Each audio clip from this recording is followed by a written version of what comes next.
Thank you all for showing up so early. That makes me feel so happy. I feel so appreciated. I'm appreciative of you. I think you guys are amazing. Thanks for getting here so soon.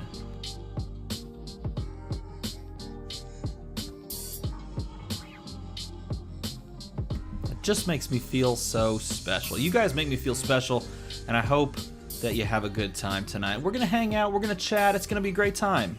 We may open some boxes, some of you may get some stuff, and if you don't, you at least get the appreciation of me and just my love for you. Hopefully that's enough. I don't know if it is or not, but here's hoping.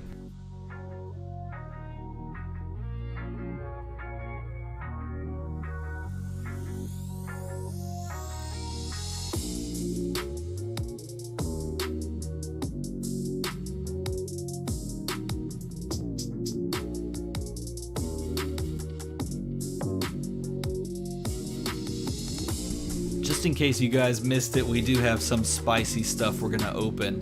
If you didn't see the post on the YouTube channel, maybe an hour or two or 3 or 4, I don't know when I posted it, like a little while ago, we're gonna do something I'm so excited to do. So keep around here, keep lurking, keep waiting. It's gonna be a good time.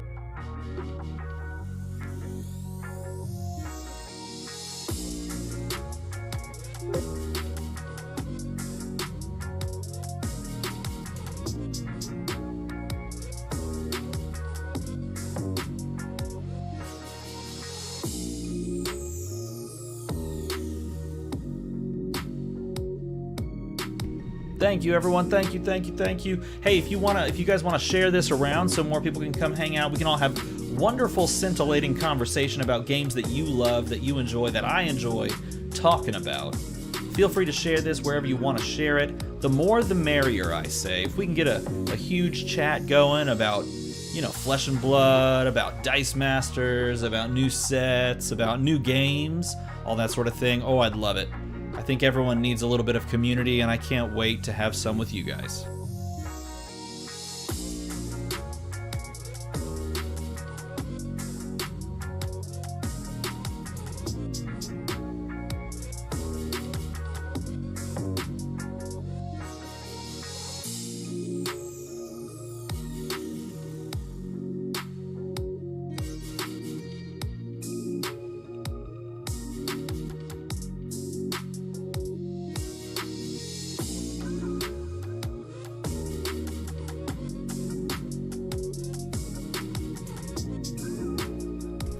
You know, all I'm saying is my clock says 7:45. That's what my clock says. Should we start?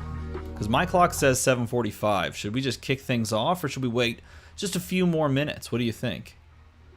What's the temperature of the room? You got to read the atmosphere a little bit. What do you guys want to do? You want to kick it off? Should we just roll with it? I think we should just roll with it. I think we're going to do it. I think it's time to get going. Let's do it. What's up, everybody? Happy 3,000 subscriber day. It's like it was like 2 weeks ago, but happy 3,000 subscriber celebration day. That's what we're doing today. We are celebrating 3,000 subscribers. 3,000 of us have come together to press a little red button, and I think that's something to be celebrated. It is definitely something to be celebrated because, look, if there is some way that we can bring together a group of people across countries, continents, just a bunch of different diverse people, all to just be a group together for something. If we can do that with 3,000 people, we should celebrate it, right? So I think we should do that. I think we should celebrate it by hanging out, by taking a look at some cool stuff, by talking about things that we enjoy, things that we love, and by opening expensive goods. Who wants to open expensive goods? If you want to open expensive goods, type in Cold Foil Bros in the chat. Type that in the chat and we'll open expensive goods. Otherwise, we'll open normally priced goods. So here's the play. Oh, and I left the thing over there. I told myself to go over there and grab it. I have to stand up now. Here's the play. Look, I'm going to open this, and people are going to get packs from this today, as well as... Oh, got to come over here. I have a full-on Wow, that is so bright. Dice Masters campaign box. It's WWE themed. This one is themed to WWE. I have this to give away to somebody. I've got just one of my favorite things in the world. Check this out. I keep it over here. Look. This is a team box for Dice Masters that has DM Armada written on it. It's a fantastic little gadget for carrying around a team. I store my son and my team in it whenever we bust it out and play. If we don't play from like a campaign box, I'm giving that to somebody today. It's gonna be a great time. I wish I had something to give to everybody because I'm thankful for all of you, not just for being here, but I'm thankful for you for, you know, sticking with me for so long. If you don't know, I guess I should talk about this. If you don't know, I've been doing YouTube since 2015? 2015, 2016, something like that. It's been a long time. I started YouTube. I started the idea of a YouTube channel sitting in my 1-year-old son's bedroom. And I was just sitting there and I was thinking to myself absentmindedly while he kind of like played with a toy right next to me. And I was just thinking, man, I think it'd be really fun to make a YouTube channel and to just make something that people would enjoy, that people could come together around, that people would be drawn, like that. I want to create things for people so that they can feel like they belong. You know what I mean? And that's what I set out to do by just very simply making videos for Dice Masters, just videos about a game that I love, and I still love. I still love Dice Masters, and I came up with the name DM Armada because I loved the idea of looking out amongst just a sea of people, or in this case a sea of ships, and knowing that even though they are all separate ships and they may all have different atmospheres on their ship made up of different people, perhaps with different goals at different times, in that moment when you're looking at an armada, they are all there for a singular purpose. That is a beautiful idea to me. And so I chose the name DM Armada not because I wanted to call myself DM Armada, but because I wanted to call you guys the Armada. That was the literal genesis of the name, is that it doesn't matter what, who, where, when, all that sort of thing, is that we're all coming together through a shared love of games like Dice Masters, games like Flesh and Blood, games like Genesis, games like this new game that I picked up, Mage Noir, games like Zootai. I mean, like, you can literally list off the game, and that is why I picked it. So I hope you guys feel the same way, because that's what I've been doing for 5 years, is creating videos because I care about you and I care about people coming together. And it's funny because, you know, like, for example, Flesh and Blood is a game that literally has those same values, which is why to me it was so mind-blowing to see this game come and do what it's done, because it's the exact same thing that I've always felt about, you know, this YouTube channel. And it's the same thing that I've seen occur in the game of Dice Masters, in the community of Dice Masters. By the way, if you've never played Dice Masters, I highly, highly recommend it. It's a fantastic game. It is just a game that I am in love with, to the same degree that I'm in love with Flesh and Blood at this point too. And man, both of those communities, the Dice Masters community is the reason I started the channel, and the Flesh and Blood community is the reason that we're here today, and both of them together, I love you all. And so I'm super thankful. I'm excited to do this thing. I think here's the plan, okay? Here's the plan. We're going to go through every single comment on the video that I posted on March 15th. That was, what, 6 days ago? 6 days. We're going to literally go through every one. I'm going to answer every question or comment. I'm going to respond to every comment on here. There are some duplicate ones, so once I answer the question once, I'll read the question again, and we may just kind of be like, hey, we answered that one already. But we're going to do that. You feel free to chime in with your own thoughts, opinions, and ideas in the comments as well. I'll engage with you there as well. Throughout that process, I've picked a couple of comments that have stuck out to me for one reason or another. And I'll be talking about those comments when I come to them, and then I think we may, at that point, while we go, crack open this box, give out those other things, and just keep rolling. And then, here, check this out. At the end of the whole thing, and you're going to want to stick around for this, okay? Look, at the end of the whole thing, oh, take a look. You see that? Do you see it? This is a first wave sealed case. This is a first wave sealed case of Crucible of War. Okay, but wait. This is another first wave sealed case of Crucible of War. There's 2. I don't think we can open 8 boxes of Crew. I don't think we can do this. I don't think we can open 8 boxes of Crew in one stream. I don't think that's going to happen. Now look, I need to tell you something. I need to start right away and say this. We're going to open at least a box of this one. And these, by the way, they're not just... Oh god, okay. They're not just boxes of Crucible of War. They are sequential boxes, if that matters to you. Look, $3.95, $3.96. So we're doing an experiment for one of the best dudes in the fab business. These don't belong to me, okay? These do not belong to me. These belong to Bill at Reaper Game Store. If you know Bill at Reaper Game Store, you need to put something in the chat right now about Bill. Okay, if you know anything about Bill at Reaper, you need to put something in the chat right now. Because that dude's amazing, okay? Bill's amazing. And Bill reached out to me and was like, hey, I have some cases. I won't say how many he said he had. I have some cases of my own personal collection of Crucible of War that I was planning on opening. They're all sequential. And I was going to do this experiment where we opened the cases and we recorded what we kind of found in there, because he was curious. In wave 1 of, was it possible at any point to map it? Okay, was it possible? That's what he was curious about. And he was like, you know, I've just run out of time. I don't have the time to do it. Would you like to open them? So these belong not to me. These belong to Bill. We're going to open all 8 boxes. Probably not in one sitting. I would have such a dirty floor at that point. The floor would be so messy. We're going to open all 8 across the channel at some, you know, I don't know. I guess I have to like pace myself and like put these out, you know, at a fairly regular interval instead of just like spamming you all with box openings. No one ended up caring because you got like 8 different box openings. Maybe we'll do a full case on a stream. I don't know. Something like that. But we're going to open these, we're going to record these for Bill, and then I'm going to very carefully package all of these back up and bring them to Bill, because if you didn't know, Bill is not just an amazing dude and the store owner of Reaper Game Store here in Texas, he's also my local game store.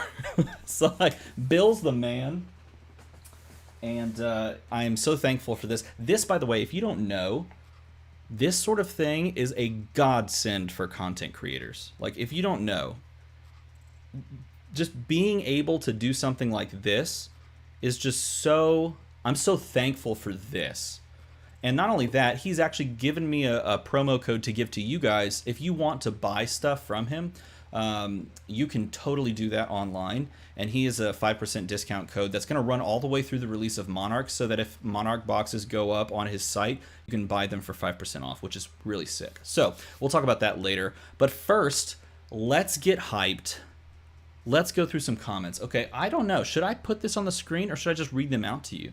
What do you guys want to do? Put them on the screen, read them out to you. I kind of feel like we should put them on the screen. I'm going to do it. You know, I thought I was just going to read it out to you, and then I thought, maybe I'm going to put it on the screen instead. I think that's what we're going to go for. Let's do that. All right, so we're going to go here. Guys, I'm so excited. I just want to hang out and talk board games, card games, all games, games. That's what I want to do. Done. Look, can you see it? Look, let's go like this. We're gonna alt, and then I'm doing it live, everybody. Look, you guys see I watch chess videos from time to time because it recommends chess videos for me. Dude, what can I say? I enjoy me some chess. I am not good at chess, but I enjoy it. All right, there you go. Okay, look, boom. Check it out. We can hang out. We can look at these as we go. Are you ready? Here we go. Okay, so first one from Lauren says, hey, what's your favorite board game to play with friends? Oh, God. Okay, so that's a great question. I don't know if this counts. I'm just gonna go get it. Forget it. I don't know if it counts.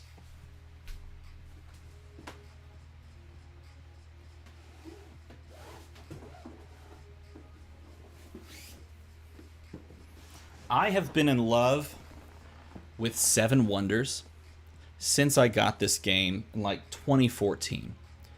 I have been in love with this game. It is so much fun. Seven Wonders is fantastic. It's a drafting game wherein you create, you play as an ancient civilization and you create your city over the course of several ages.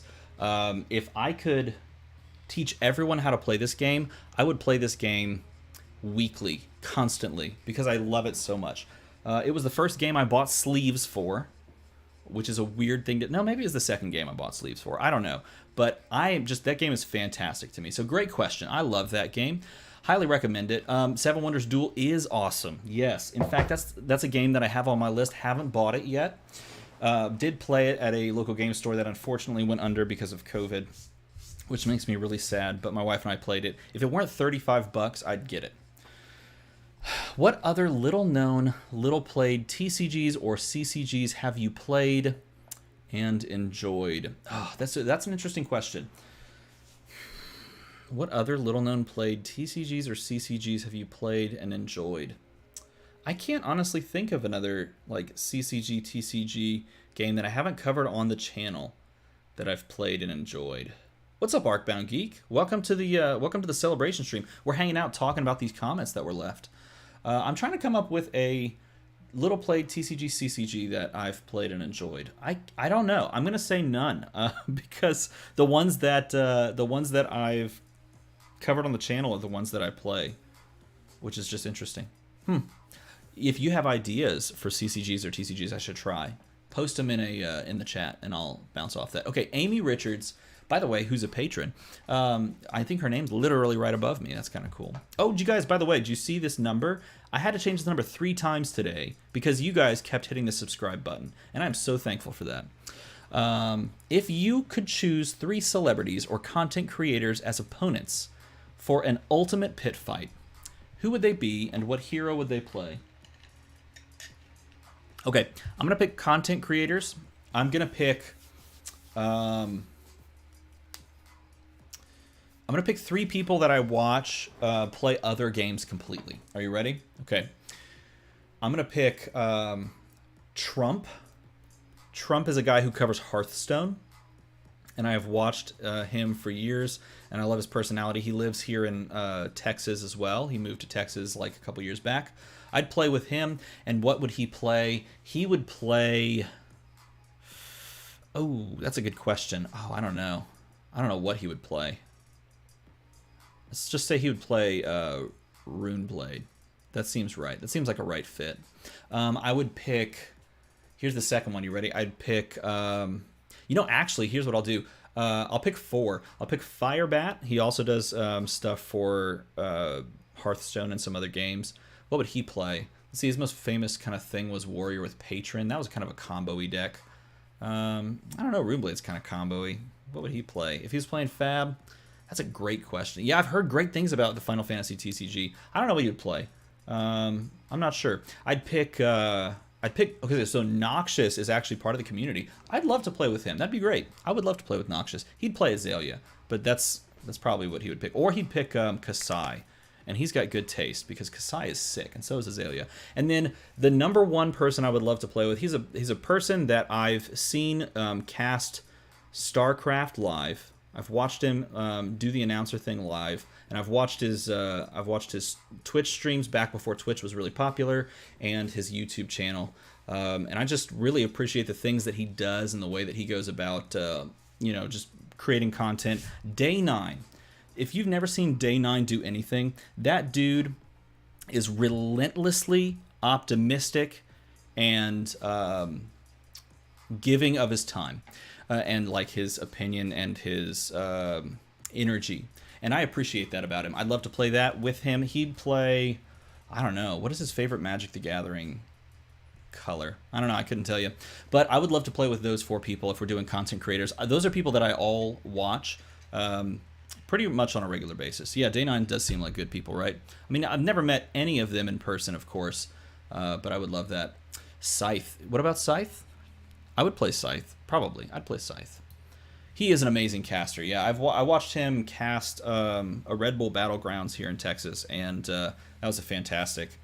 It was fantastic to watch him go through that whole process, because that's a marathon, right? And from that perspective, it's killer. Root, I've heard of Root, but I've never been really into it. It's interesting. You mentioned that you like the art style. I've actually, I don't know. I don't know how I feel about the art style of Root. I like the idea that it's like this medieval kind of art style, but I'm not so sure. Yeah, I think he loves blue too, and if he loves blue, he'd play OTK Runeblade. That's exactly what he would play. He'd just play an OTK deck, and that's kind of straight up his alley too, because when he was playing Hearthstone, he would play like the weirdest stuff, like Mill, and yeah, totally. Crip, you like Riparian? Cool. All right, so next one is FabFim, let's go. What's your favorite sealed product to open? Crucible of War, hands down. Favorite product to open is Crucible of War. Okay, next one says, I just wanted to say that I'm... Oh, this is Adrian Stevens. I just wanted to say that I'm a Dice Masters player, and when you review the cards, I listen to it in my car as I'm driving around Las Vegas. I really want to know how...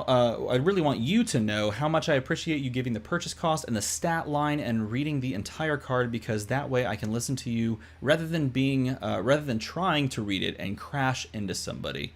That has 2 likes, and this was a comment that hit me right in the feels. And the reason this one hit me is because it was so specific, and it told.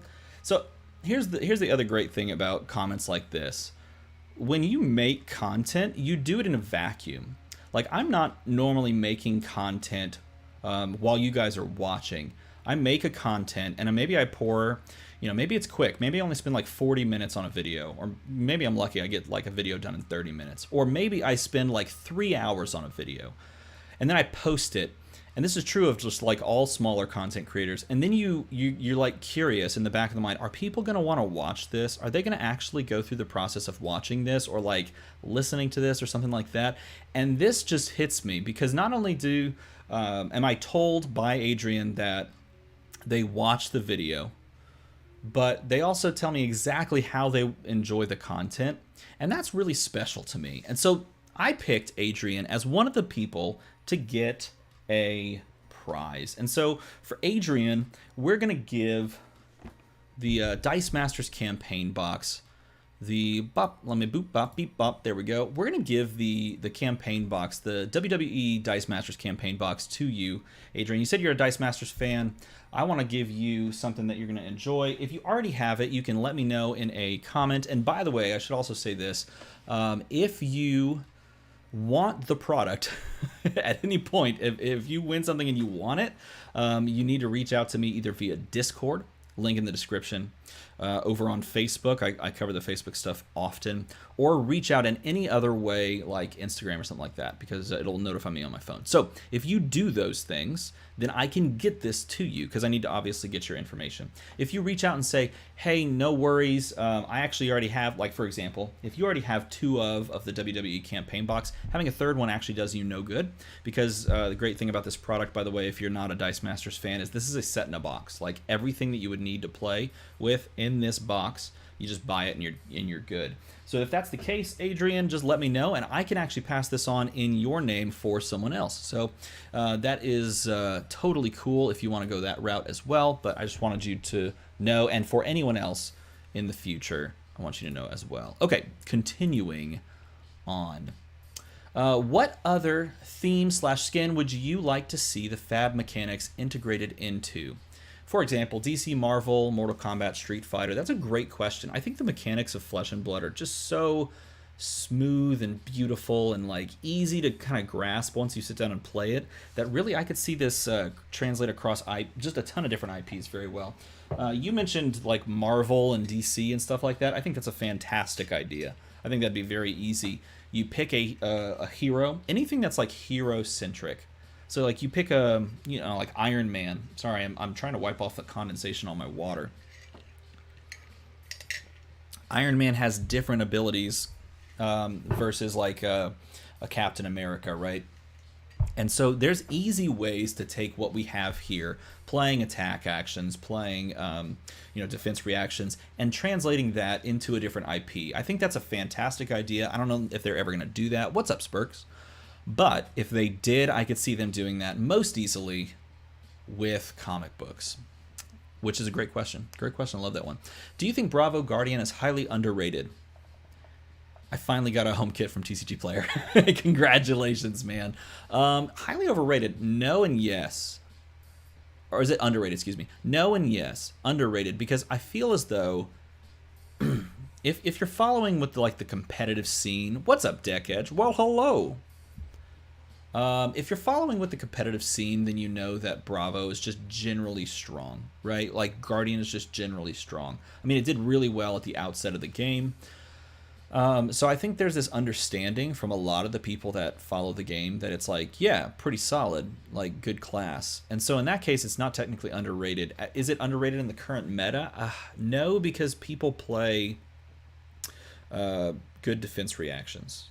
If people stopped playing like the more unmovable stuff, which is very close, like that's a very real possibility going forward that people stop playing that. I don't know. Gotal Dorinthia is so good. You just run unmovable to try and make it easier, perhaps.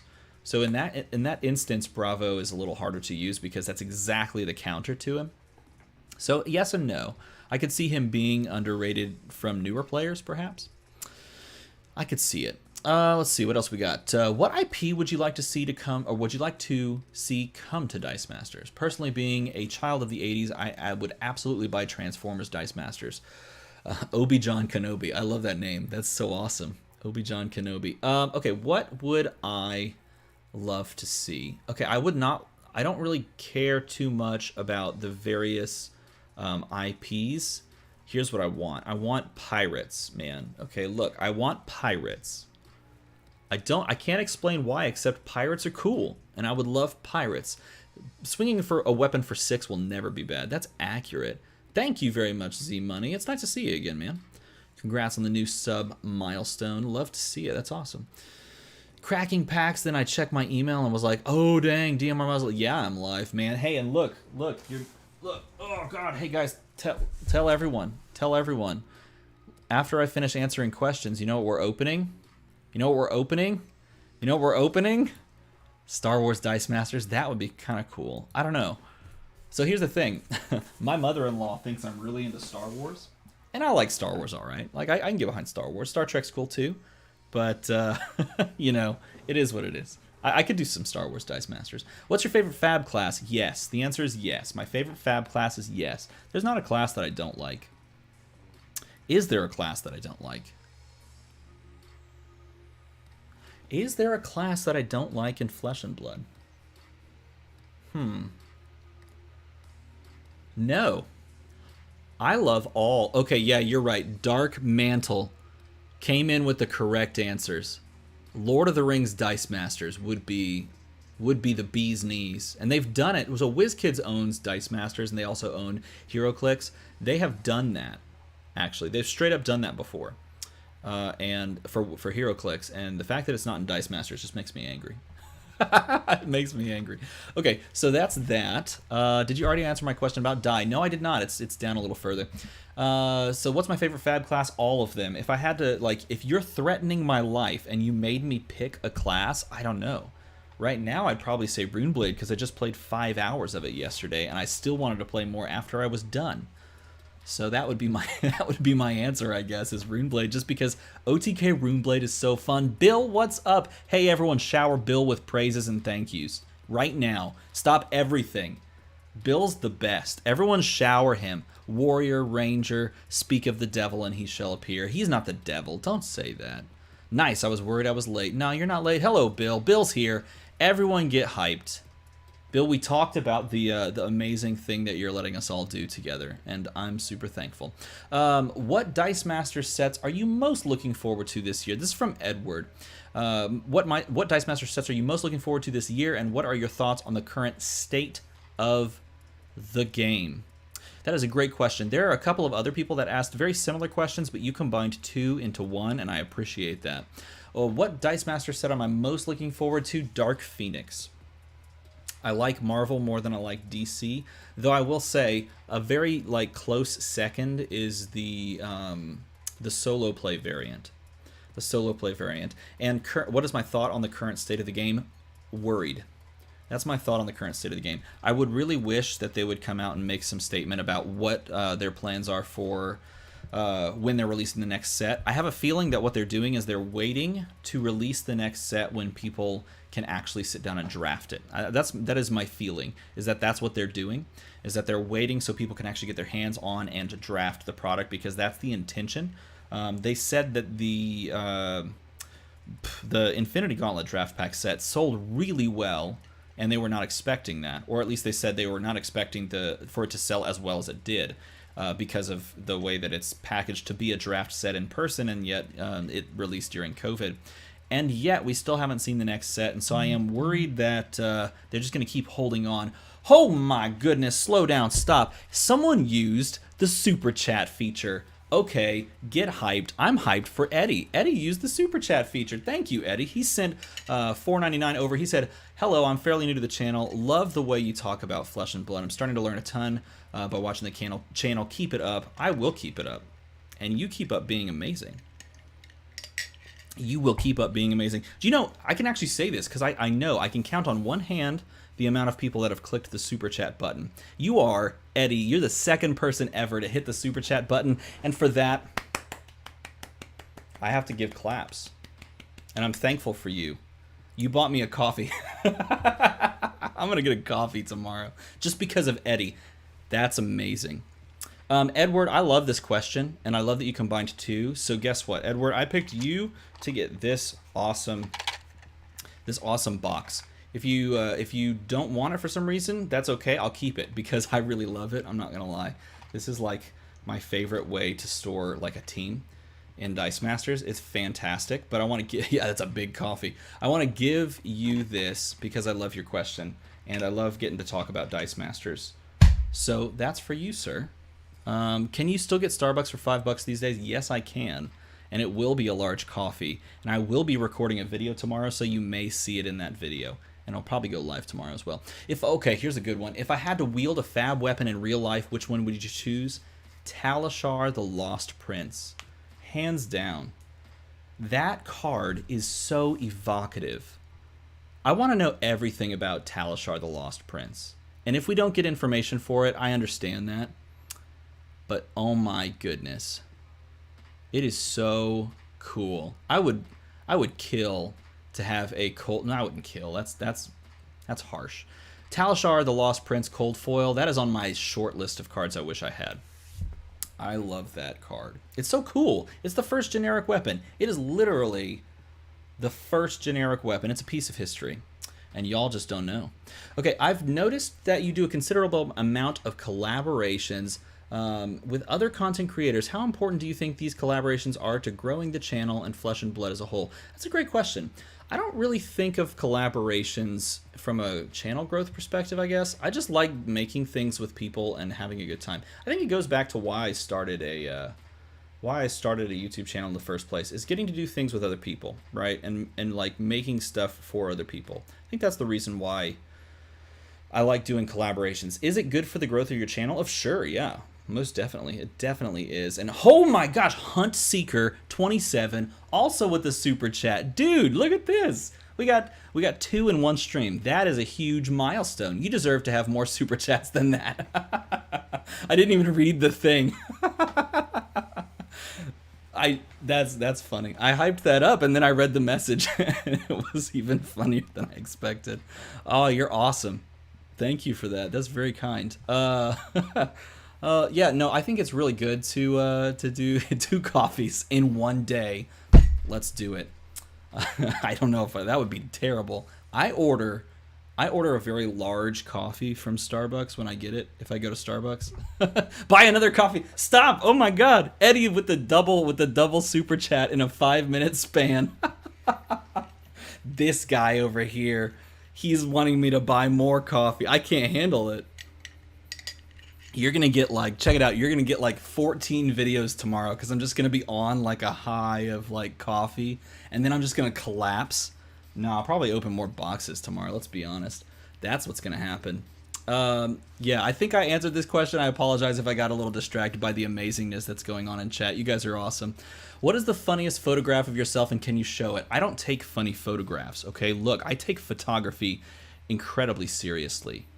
And no, I will not show it. Okay, I enjoy watching Dice Masters videos. Listening to you explain card effects actually helps me understand how those cards work when I get confused about how an effect is worded, which helps me tons. Well, thank you. I appreciate that. You're the reason I make these. Gotta have that trend up, Petrus. Petrus, I haven't seen you in forever, man. I've missed you. I was thinking about you a couple of days ago. Is that weird? Petrus is one of the first patrons I've ever gotten. I was just like sitting back. I was like, I haven't seen Petrus around in a while. I hope he's doing okay. You never know in this kind of day and age how people are doing, and I was just thinking about him. I was like, oh, I hope he's doing all right. And it's good to see you in the chat, man. I enjoy that. I appreciate that. That's awesome.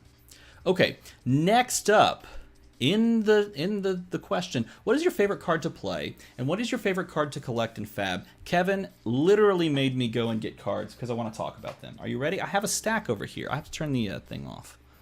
Boop, beep, boop, bop. To the old beep, boop, bop. Are you ready? Okay, check this out, everybody. I'm going to talk about two of my favorite games in the world.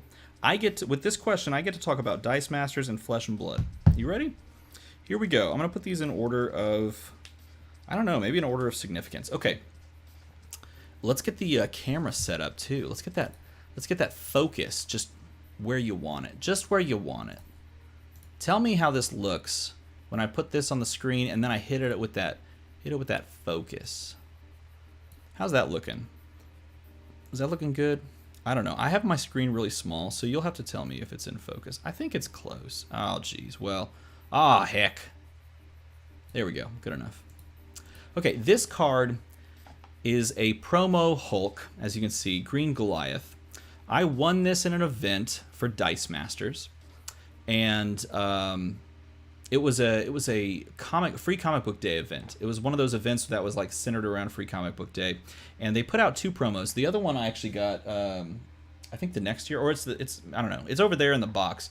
The Joker. They did a Joker promo as well with a different art, and this promo. So the Hulk Green Goliath card. The card text, if you don't know Hulk and you don't know Dice Masters, it's essentially a card that allows you, once you've got the character ready to go, like out in the field, it allows you to play this control game where your opponent puts stuff out and then you just pay energy to make all of their stuff go away. And it feels really good to do. It feels really good. This was the first competitive team that I built around in Dice Masters, and I won a tournament with, and then I saw that they were doing the promo, and I was like, I need that card in my life, so I went and I won it. I tried my very best, and I went and I won this card, and it is very special to me. If I could, I would have this in foil, but it doesn't exist. So that's the first card. Second card, I also won this one in an event. This one I won playing against, this was in a draft. This was in a WizKids Open. It's like a tournament draft thing. A draft tournament thing, I should say it that way. And I drafted the Thor Dice Masters set. I drafted a really fun team, and I got to play in the finals against my good buddy Stuart Schulman. And right before we played, he already had this card, and he was like, hey, okay, I'll make you a deal, because he had an absolutely bonkers team. He was going to destroy me. And he was like, hey, I'll make you a deal. You get the card if I get the entry into the Nationals. And I was like, if you win, deal. If I win, deal. No matter what, deal. And so I got this card because I lost. It was like a 40-minute long game where he just like controlled me out. It was super good. This card is perhaps my favorite card in all of Dice Masters. I don't know. It's between this and probably Green Goliath. This is a card that I built, I think, the very next like ultra competitive team that I took really seriously, that I wanted to do really well with. This is King Black Bolt. King Black Bolt is absolutely insane. Where'd I get those TMNT Bebop and Rocksteady cards? Oh, I got those from the Teenage Mutant Ninja Turtles box set. Literal, just a box set. You buy the box, you get not only those cards, you also get all of the other cards in the set as well, which is great. You should pick it up. This card is so much fun because it's like building a burn team, but you have to build like a Rube Goldberg contraption on top of it in order to win, but it wins really fast when you do, and that just makes me feel happy. and that's why I love that card. And finally, the most recent like love of Dice Masters for me is the full art textless foil investigation with Jessica Jones on it. If you guys have never seen the Jessica Jones like Netflix series, good lord, go watch that. Yeah, these are all from Dice Masters, and they are all fantastic. Again, highly recommend playing Dice Masters. It's a great game.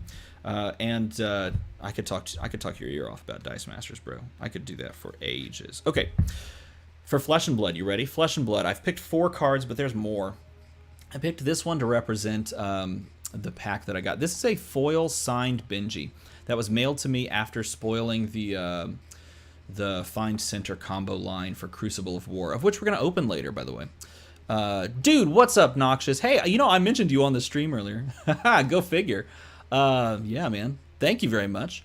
This right here was sent to me by LSS, and they sent me a whole suite of cards. They sent me this, Find Center.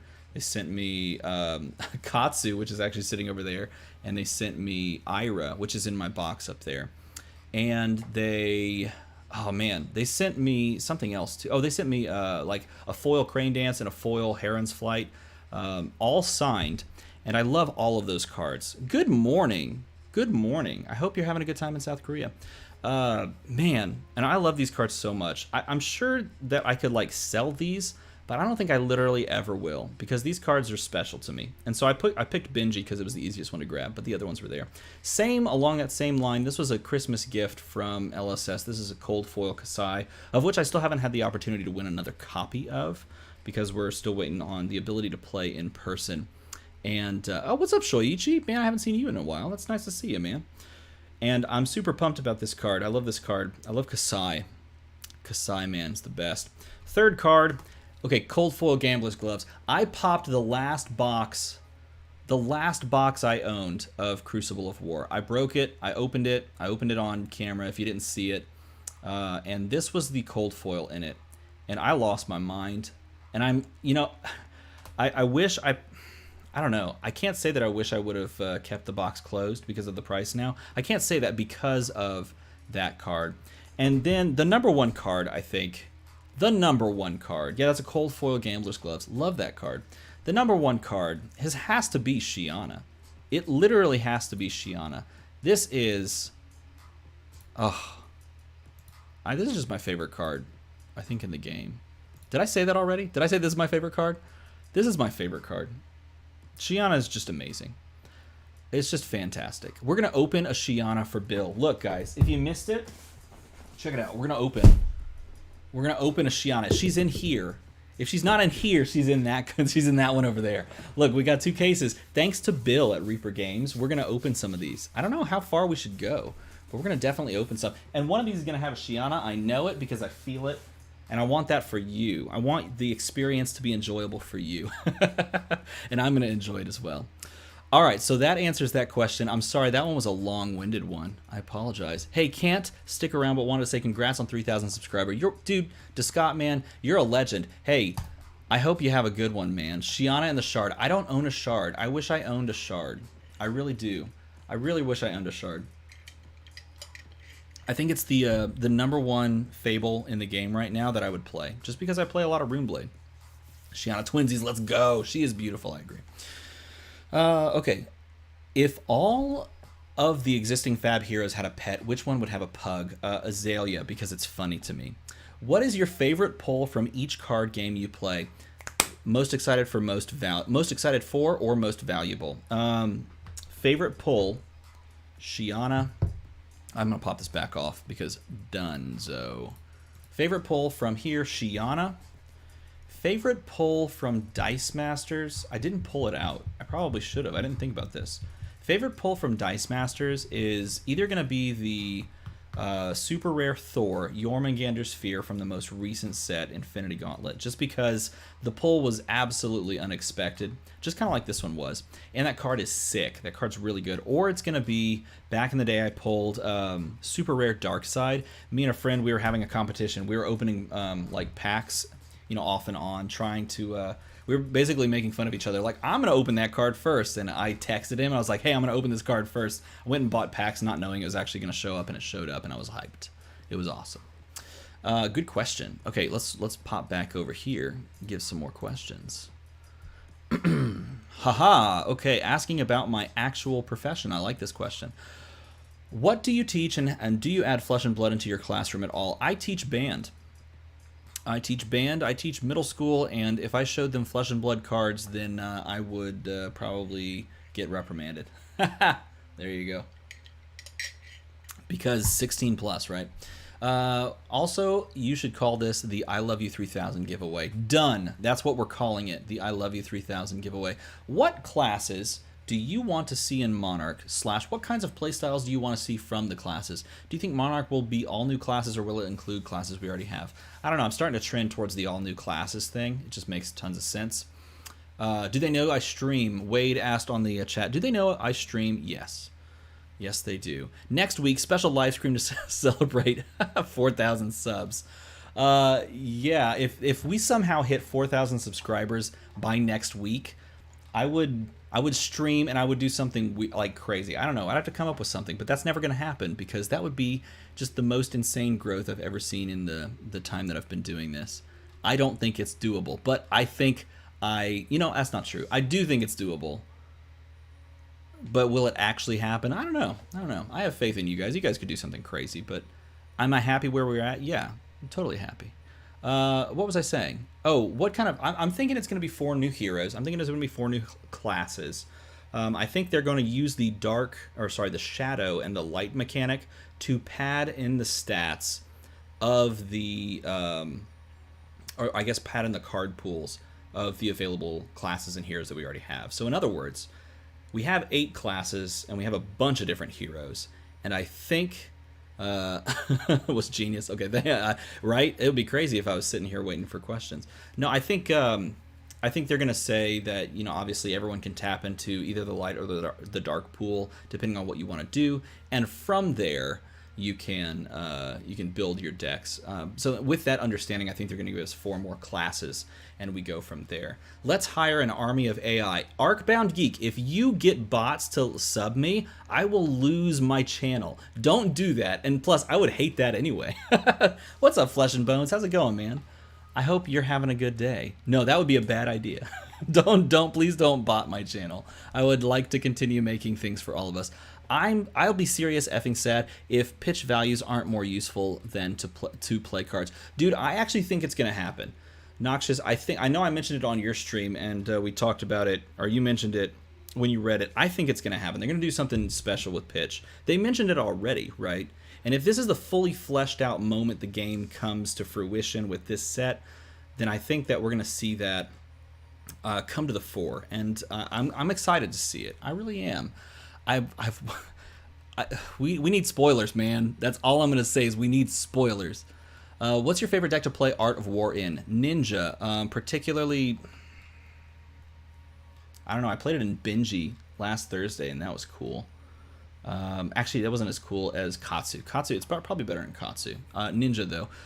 How excited will you be at the next in-person draft tournament? Very excited, because it's probably going to be drafting via the draft packs, and the draft packs are fantastic. Okay, I have some more things saved up.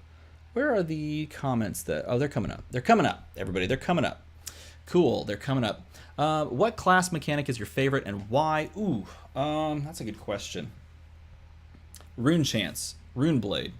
Probably like that one the best. I like the idea of 2 separate forms of damage trying to be funneled into one class and trying to tap into both. And the way that you can lean one way or the other is intriguing to me, and so that is why I like Rune Blade as a class, because it makes you think, okay, do I want to take it this way?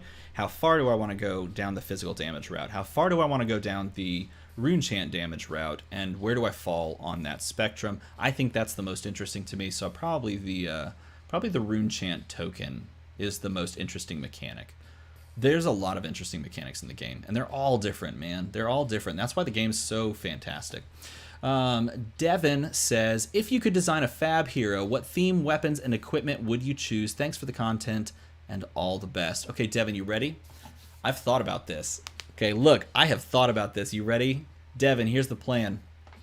We're going to have a pirate or a swashbuckler. Heck, you could even call it a mercenary. Since we know that mercenaries are in the game in Volcor in the form of Kasai, she's part of a mercenary clan. Okay, I don't care what you call it, but you're gonna give this pirate a scimitar, and then you're gonna give the pirate a flintlock pistol. That is the ultimate like dream. Okay, that's it right there. It's a flintlock pistol with the scimitar. That is the hero I want to play. That is what we need in this game. That's what I want, man. Come on, that would be amazing. That'd be so cool. What would the equipment be? I don't know, like a leather tunic that did something not the normal tunic. That would be cool. You give them a pirate hat as a head equipment. Lean heavy into the lore. That's one of my favorite things about the game as well, is that they lean into the lore. How many boxes of Monarch First would you like to open? That's a great question. Like pie in the sky or like realistic? Come back at me with that and I'll tell you my answer. By the way, Devin, I loved your question so much and it got me to talk about pirates. So we're going to open some packs for you. The question is, Devin, do you want me to open them right now? Do you want me to leave them sealed? Or do you want to, I don't know, something else? I guess those are the options. Open them now or leave them sealed. You get 6 of these. Do you want to see what they are or do you want to save those for later? I don't know. We could do... I'll wait for your chat, for your thing. It's a flintlock cutlass, gun sword. Dude, I didn't even think about a gun sword. Look at this. I love that idea. How do you get new players into Fab? You do what Mr. DM has done at our LGS. He's great about giving out cards to new players and sharing his insight and love for the game.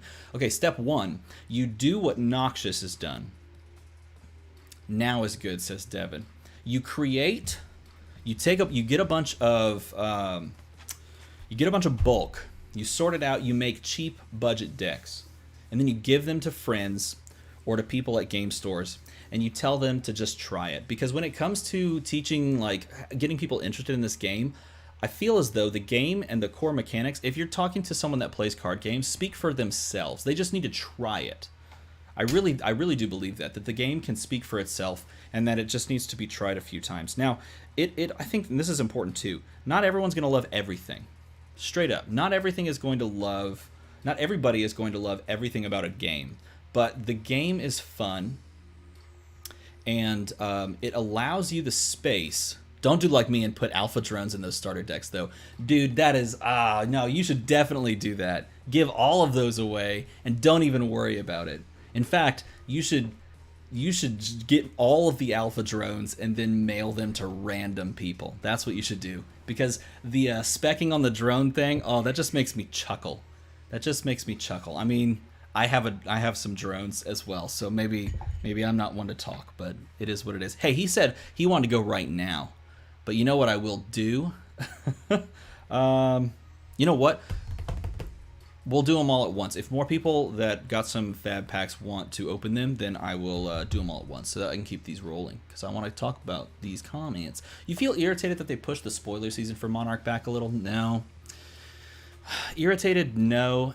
Anxious? Yes. It's like that Christmas morning feeling, you know? I just want to know what the set's about. I'm not one of those people that loves to really speculate with zero information. And yet I speculated with zero information on this stream so far. So, I don't know. Maybe I am. But it doesn't hit me. It doesn't hit me. So I just want to see something so that then I can speculate about what else we see. I think that's what I want. I'm not sold on Monarch rounding out our gameplay for Fab completely. Oh, no. I think what you're getting at is correct. I believe many developments to the game will come over the years. I think that's exactly the same thing that we see in other card games. But the idea that we understand all of the core mechanics in the gameplay loop at this point is possible, but unlikely based on the comments that they've made. And I think that's the important point. They're always going to introduce new mechanics or new keywords or things like that. But the core, like, evergreen mechanics of the game, I believe are going to be, you know, fully realized when we see this Monarch set drop. Do I feel irritated? No, I just feel anxious. What do you think will be the next 4 classes for Monarch? I'm hoping for Bard as one. I made a video on this with Red Zone Rogue, where we kind of spec'd on ideas for classes. I think you should go watch that one. I think I picked Bard, Illusion. This is all from the professions thing of the book, of the lore book. Like in the This is a subtle flex. I apologize. I realized after I grabbed it. I'm not even going to turn the page. Never mind. I have the lore book. I was going to turn to the page of the profession so we could all see, but it's not that. It's not. I mean, I don't know if they're actually pulling from that anymore. There's a page in the lore book that has a bunch of professions, and I think off that I picked assassin, bard, cleric, and illusionist. But I don't know. I don't think they're going to do that. I think they're going to do like something angelic, something. I don't even want to say demonic, but they'll link something to the demonastery and then to other classes. I don't know. I think I'm really interested to see where they go lore-wise with that set, because I think they're going to lean heavy into this idea that Sol and Dorinthia are against the demonastery, or the thing that comes from the demonastery. And I will stand on this. Here's my speculation on the lore. I don't think that Viserai and the Runeblade class are part of the bad guys. I don't think that. Yeah, hopefully they publish it for all. Such amazing source of info. It is, to a certain degree. Necromancer, yes, Bill, I think so. I think if they're going to link something to it, it's like Necromancer as a class, and we'll see. What will be the next 4? Got that. I love Flesh and Blood. Hey, me too. Hey, look at that. Look at us. Look at us. Have you ever seen that meme? Look at us. Congrats on 3,000. Thanks, Reg. What would be the comic or TV series from your childhood that you would like to see incorporated into Dice Masters that's not been created? You know, I read that question before we went live, and I still couldn't come up with anything.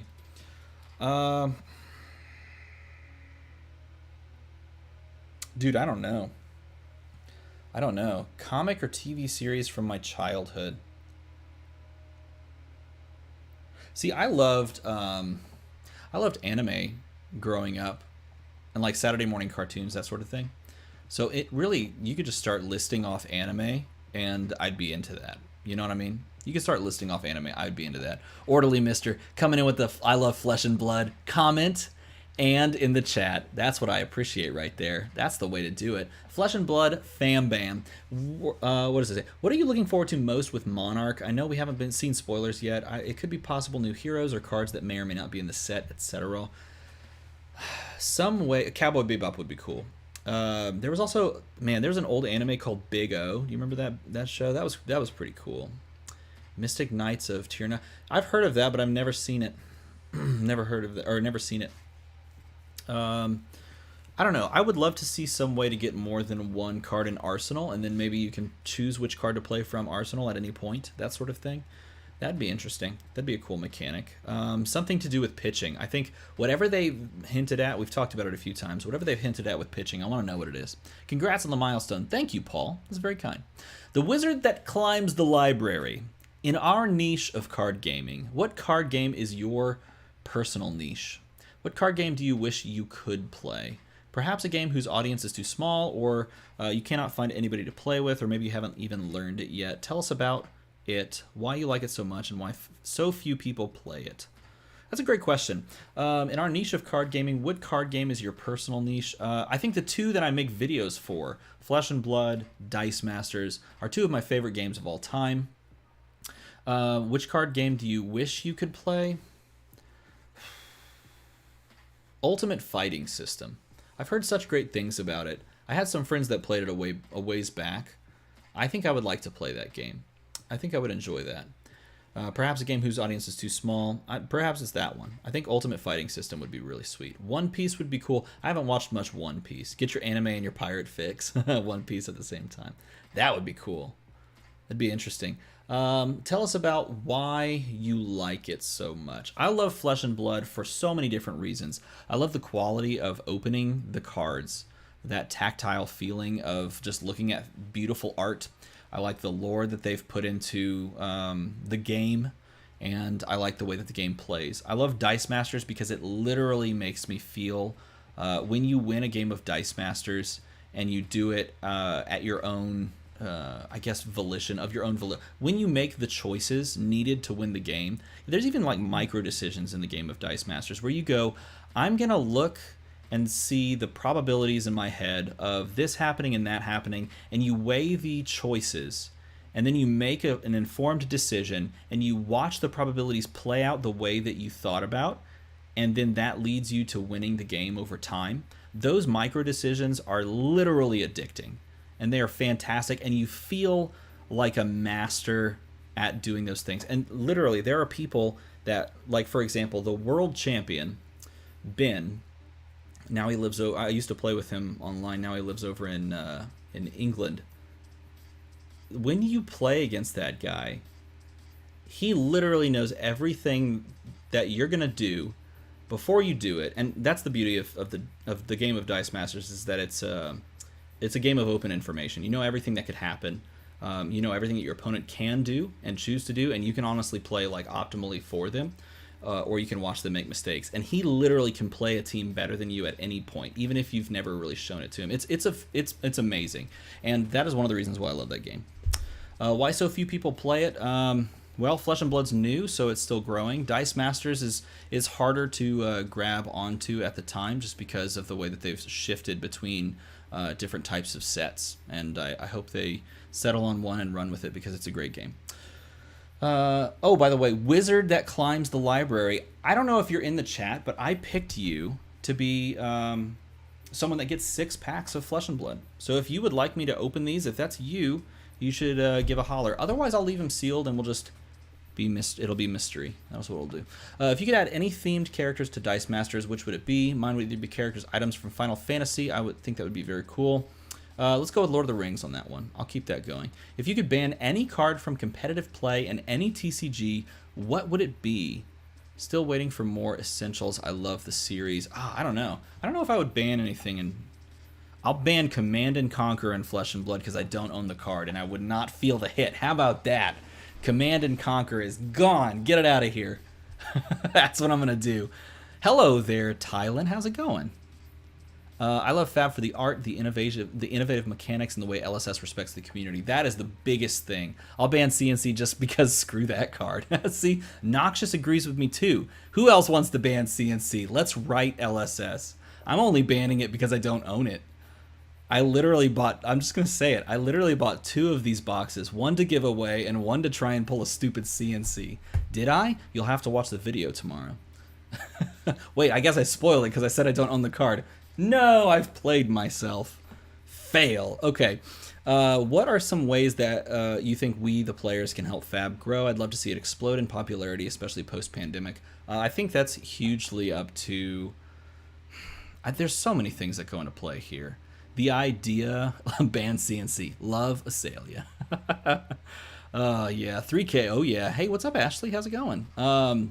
I think there's so many things that go into play with helping a game grow, but the number one thing that you can do is consistently play the game and show a bunch of love or just welcoming atmosphere to people that want to join the game. I think that is literally why Dice Masters has continued to see like play, growth, success, because the community has taken upon themselves to play the game like so much. There's so much community propagation of like events and things like that, and I think that we're seeing that in Flesh and Blood as well, with people organizing skirmish events and then organizing things outside skirmish events. So if you want to see the game grow, getting the exposure on, you know, content creation side of things or on just organized play side of things is huge.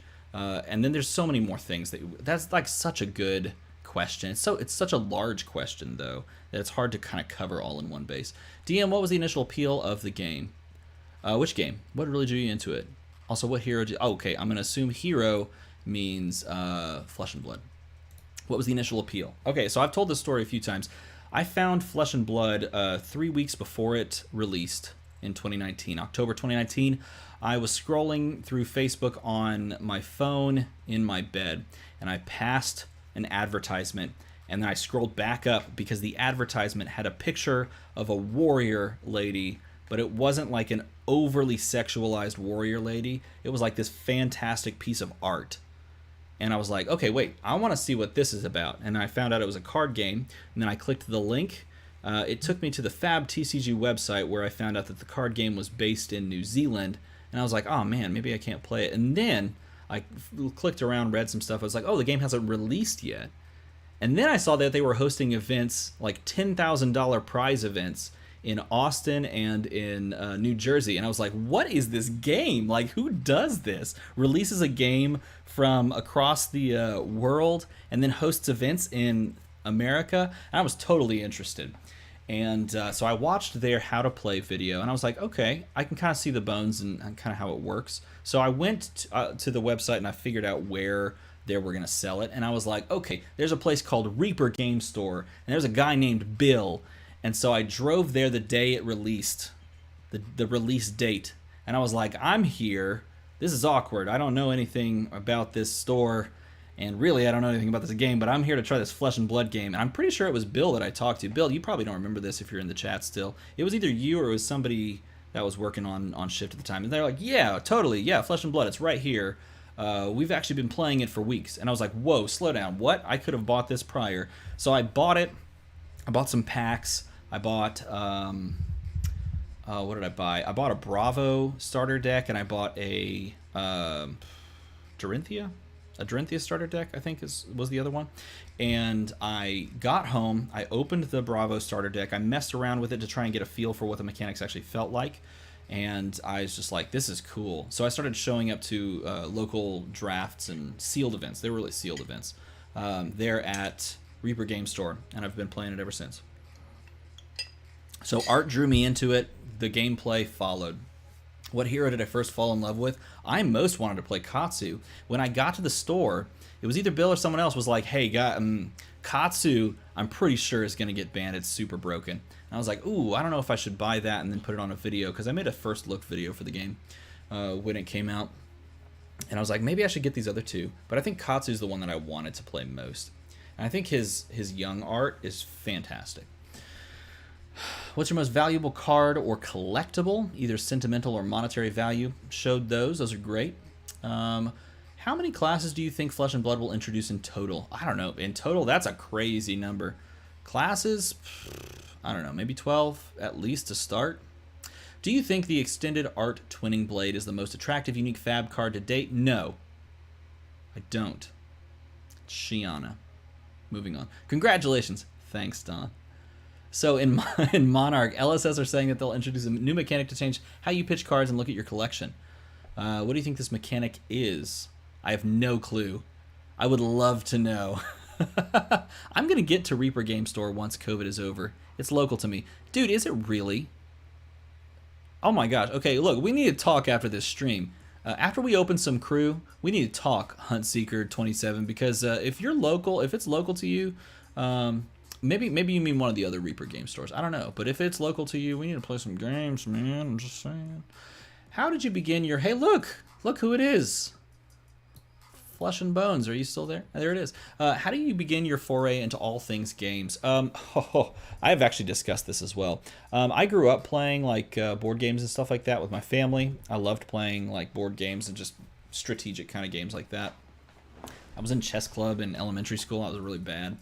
I always wanted to make like symmetrical shapes because I was like, this is the most strong form of defense. I'm gonna put both of my pawns here and here and here, and then my knights will flank. And then I lost every game, but I loved the strategic mindset. Okay, so that was how I started gaming, I guess young. But board gaming, I didn't get into board games until I don't even remember how I got into board games. What was the... Hold on. Let's turn around and look at the shelf. This is my badly organized shelf. I would still own it. Oh, yeah, no, I know. Okay, so first year of college, I was introduced to the Settlers of Catan. Like many people, that's how I started playing board games. By a friend of mine who was already in college. She was like, hey, you need to play this game. We played it a couple of times. I was hooked. I was watching like strategy videos on Settlers of Catan. I played it against bots. There was like a botting web app that you could play Catan against, and I played it forever. And that's what got me hooked on like board games. And I continued playing board games, picking up new board games like that. What did I get after that? I don't know. Elder Sign. Stuff like that. They're probably behind that Pokemon thing. That's for my son. Anyway, I got into that sort of thing. Played a whole bunch of Catan and like Seven Wonders. This is still, like I said, the very first question. This is my favorite board game of all time, just because I love drafting. I need to buy a new copy of this because this one's really worn down. But yeah, so that's how I got into that. And then I was introduced to Dice Masters by a guy that, one of my great friends from when I was living, I guess I can say it, who cares? When I was living down in Waco, I played some board games with one of my really good friends named Jeff, and he was like, hey, I found this new game up at the game store, and it's called Dice Masters, and I'm going to teach you how to play it. We'll meet at a coffee shop. We met at Starbucks, and we played Dice Masters. An old lady literally turned around to us before we started playing, and she was like, I just want to tell you that I really appreciate that you two take the time to get together and be friends. And I was like, that is the sweetest thing you could say. Now let's destroy each other in the game of Dice Masters. He taught me how to play, and I was like, yeah, this is kind of cool. I think I could get into this. And then I started opening booster packs, and I have not looked back since. So I credit him for the reason that I am making a YouTube channel, and that is how we are all here. His singular act of teaching me how to play Dice Masters one day at a Starbucks coffee shop is the reason that we're having a 3,000 subscriber special. That and like 380 videos that I've uploaded. But you know, I think it's the genesis that's the most important part. What's your favorite format to play for Fab? Oh, Blitz. But man, I think I would really enjoy UPF as well. Ultimate Pit Fight seems cool. If you could pick a new IP for WizKids for a Dice Master set, what would you choose? Lord of the Rings. What is one mechanic you would like to be added to Flesh and Blood? I don't know. Yesterday I was playing a game and someone like pitched a card for an effect that they couldn't trigger, and I'd never thought about that before. And I was like, you know, actually that would be really cool. But I don't know. I think it's kind of nice to have an awkward hand and have to figure your way out of it. So maybe something like that. What was the first Dice Master set you wanted to buy? The first one I did buy into was the Uncanny X-Men set, and the first super rare I ever pulled was Super Rare Scarlet Witch. That was pretty cool. So heard about Fab 5 months ago and kept it on my radar. Finally got my first box of Arcane Rising and WTR 3 weeks ago. Pulled a Heart of Fjendal. Look at you, man. Needless to say, I was hooked. Yeah, you should be. It's good. Was led to your channel from Red Zone Rogue. Hey, check out Red Zone Rogue if you haven't already. He's a good dude. And enjoyed learning from the content you've posted as well as random discussions that come up while organizing card binders. Yeah, those were fun. Man, see, this is the thing. You get to do so many fun things when you can stay home from work for a spring break. Card organization, man.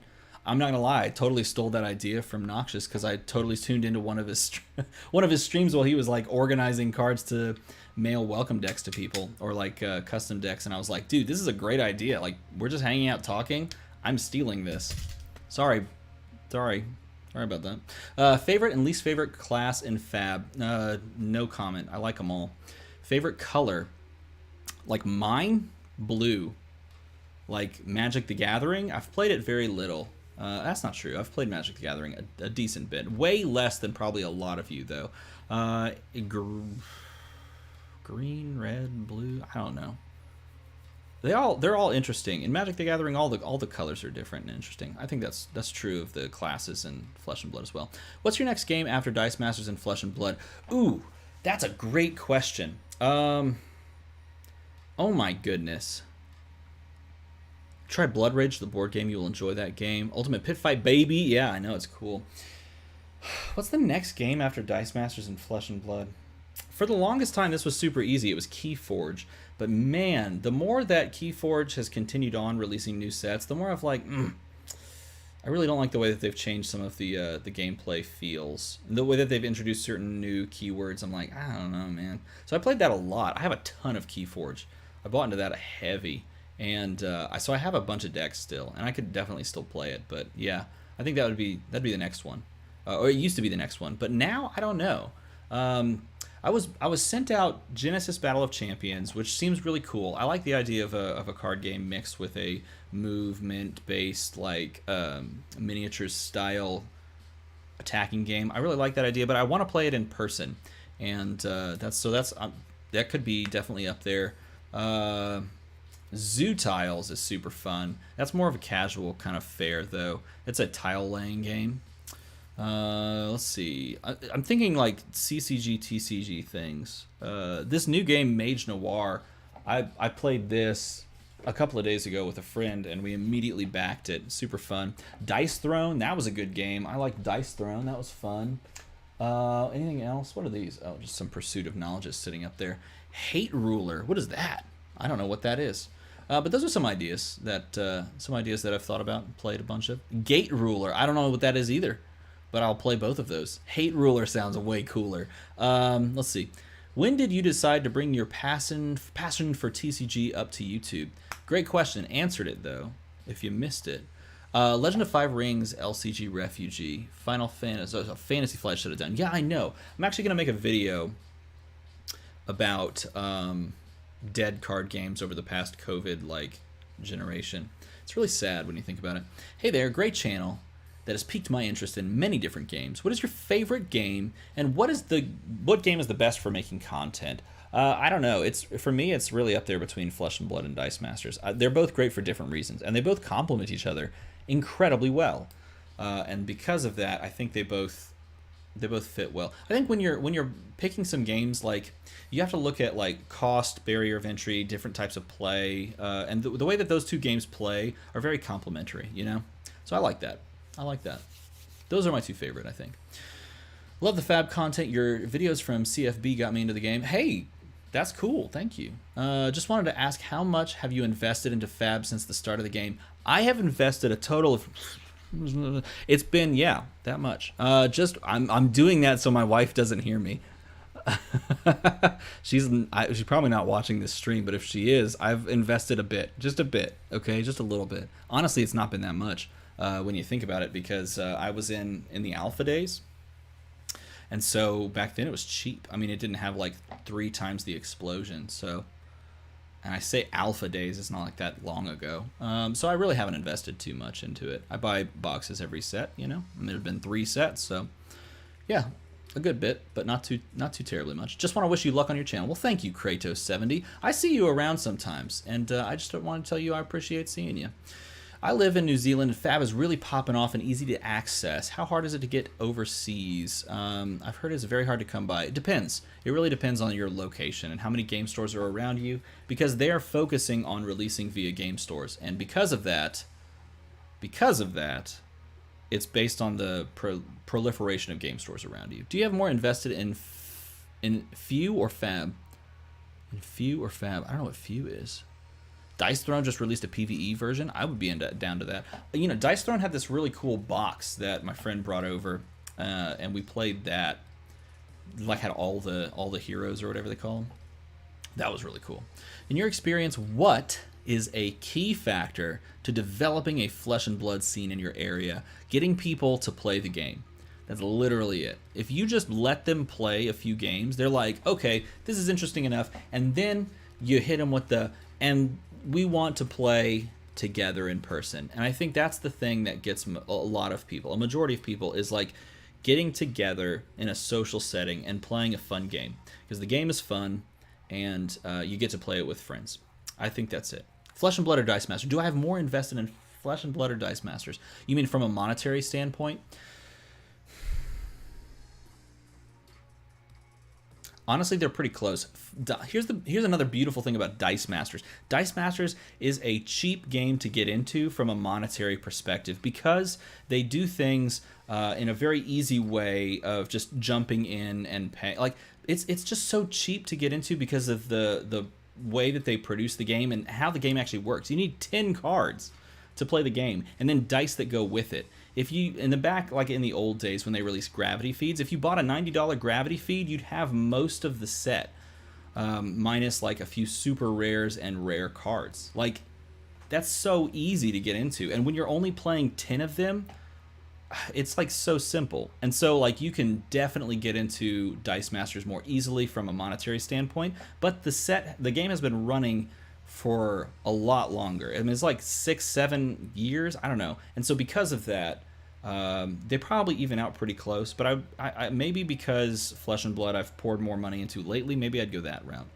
Dude, Alejandro, given the $5 super chat, oh my goodness, didn't know you were a teacher, one of your newer subscribers. Thanks for the work you do on both fronts. I appreciate that. I appreciate that hugely. Thank you very much. You bought me a coffee. It's not going to be tomorrow because 3 other people have bought me coffees today. This is the... What, you're the 5th person ever. Well, technically the 4th, because someone actually super chatted me twice earlier. And so I can count on one hand the number of super chats. That's not something that I push. I actually forgot it existed for a very long time, and here we are with super chats going on in the chat today. I'm thankful for you guys. You're awesome. Let's see. Jeff.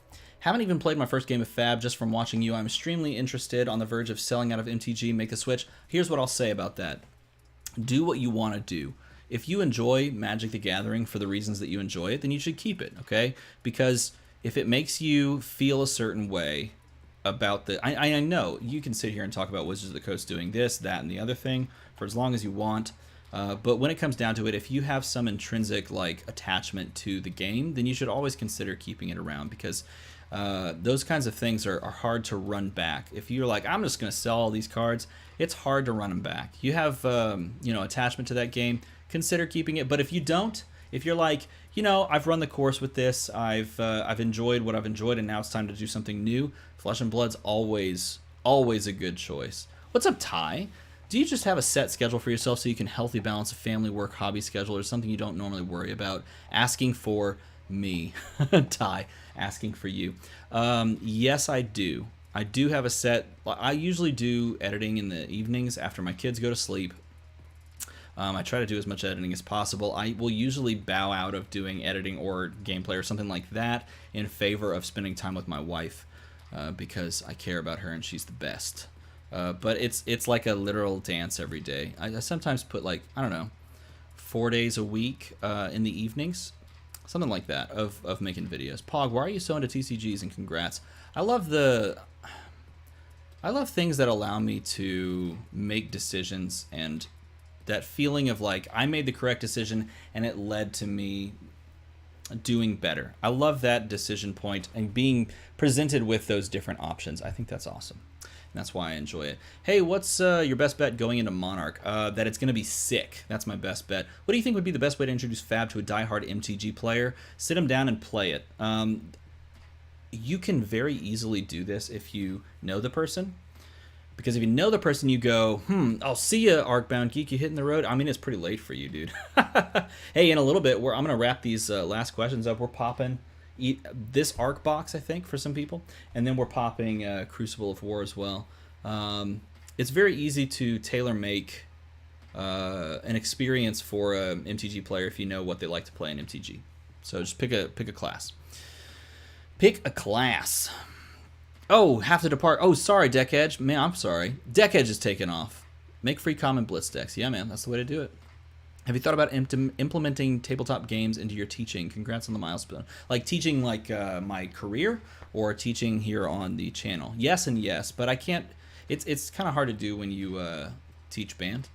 Because it's like, we could play instruments like we should do. Or I guess I could somehow tie in that. It'd be kind of cool if I could. If given the chance to choose a theme for new Flesh and Blood expansion, which would you choose? Something on the high seas. That's my choice. There it is. How impactful do you feel the implementation of Monarch Blitz decks will be on the gameplay meta?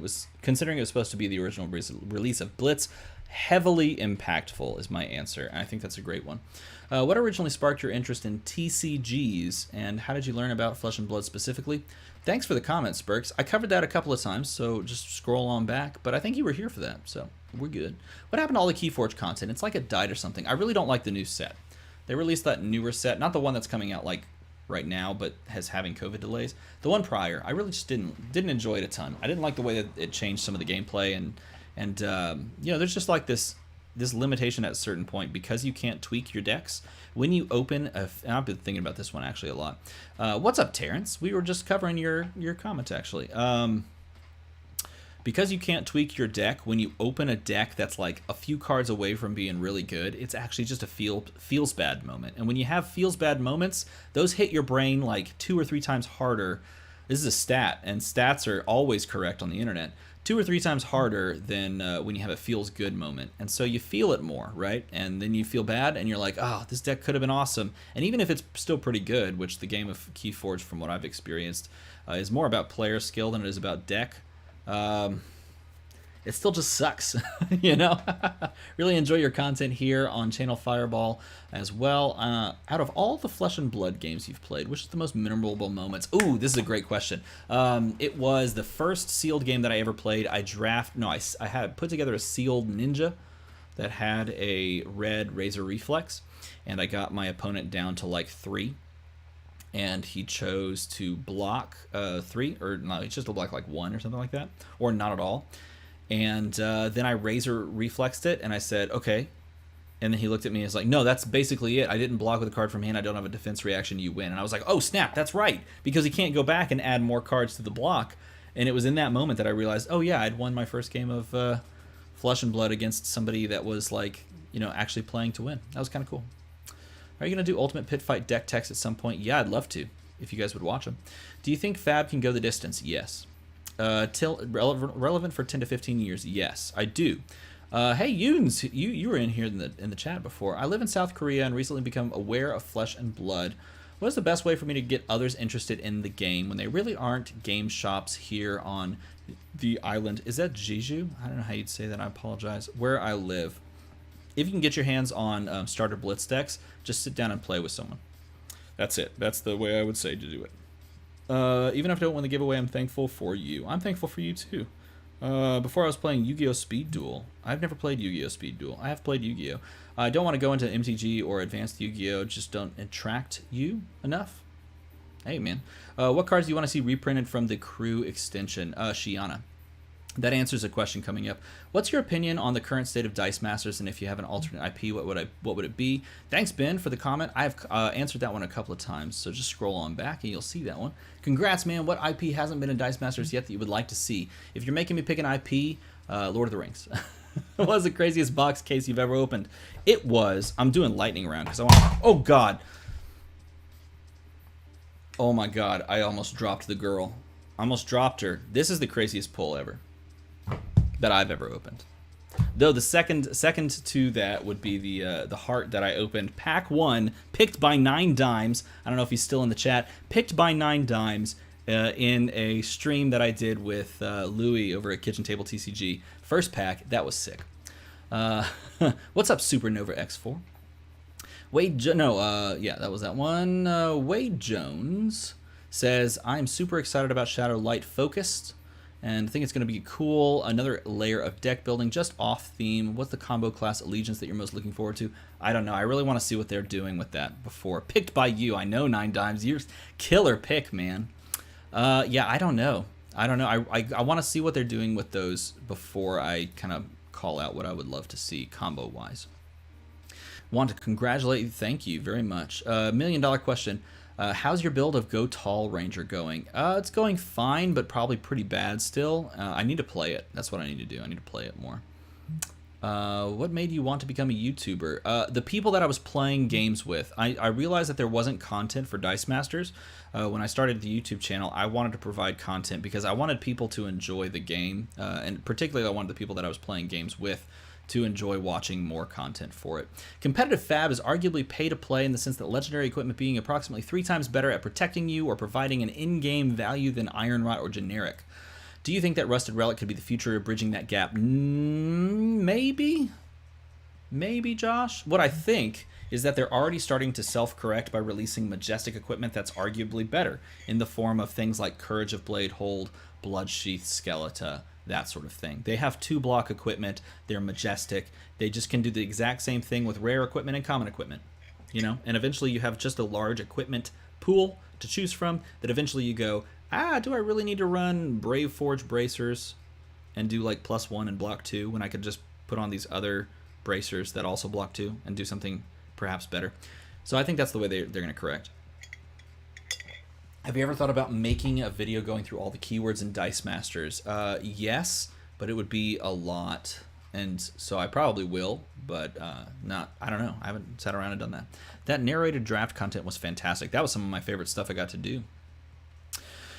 You look like Craig Collects on Instagram. I don't know who that is. Did I catch the bull run on Dragon Ball Super? That was a TCG that I thought about getting into, and so was oh god, what was that other TCG that's still around right now? Oh man, that has like the different themed sets every... Oh, I can't even remember. Man, I was very close at one point a couple years back of buying into Force of Will. Force of Will, very close. What do you think the 6th legendary will be? I don't know. I can't even tell you, man. We have to know the like idea of the set first. Initial card impression changed for you the most. I don't know. In Dice Masters, it was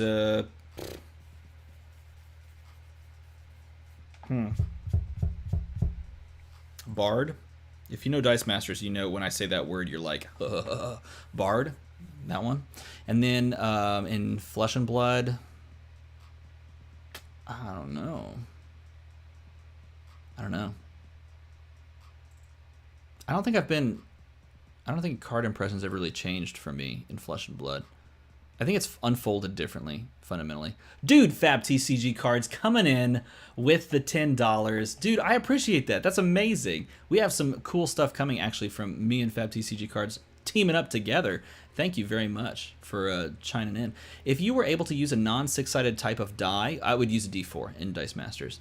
Thinking about the future, which class would be the strongest in PvE? I don't know. That's too hard to guess.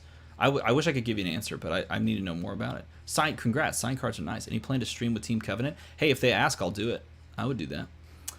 Do you think there will be meta more oppressive than Cosmic Cube Yonti? There was. It was called Bard.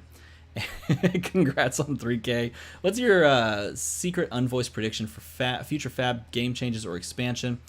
We've talked about that a good bit already. Congrats. My question is, if you could create a new card, what would you create and why?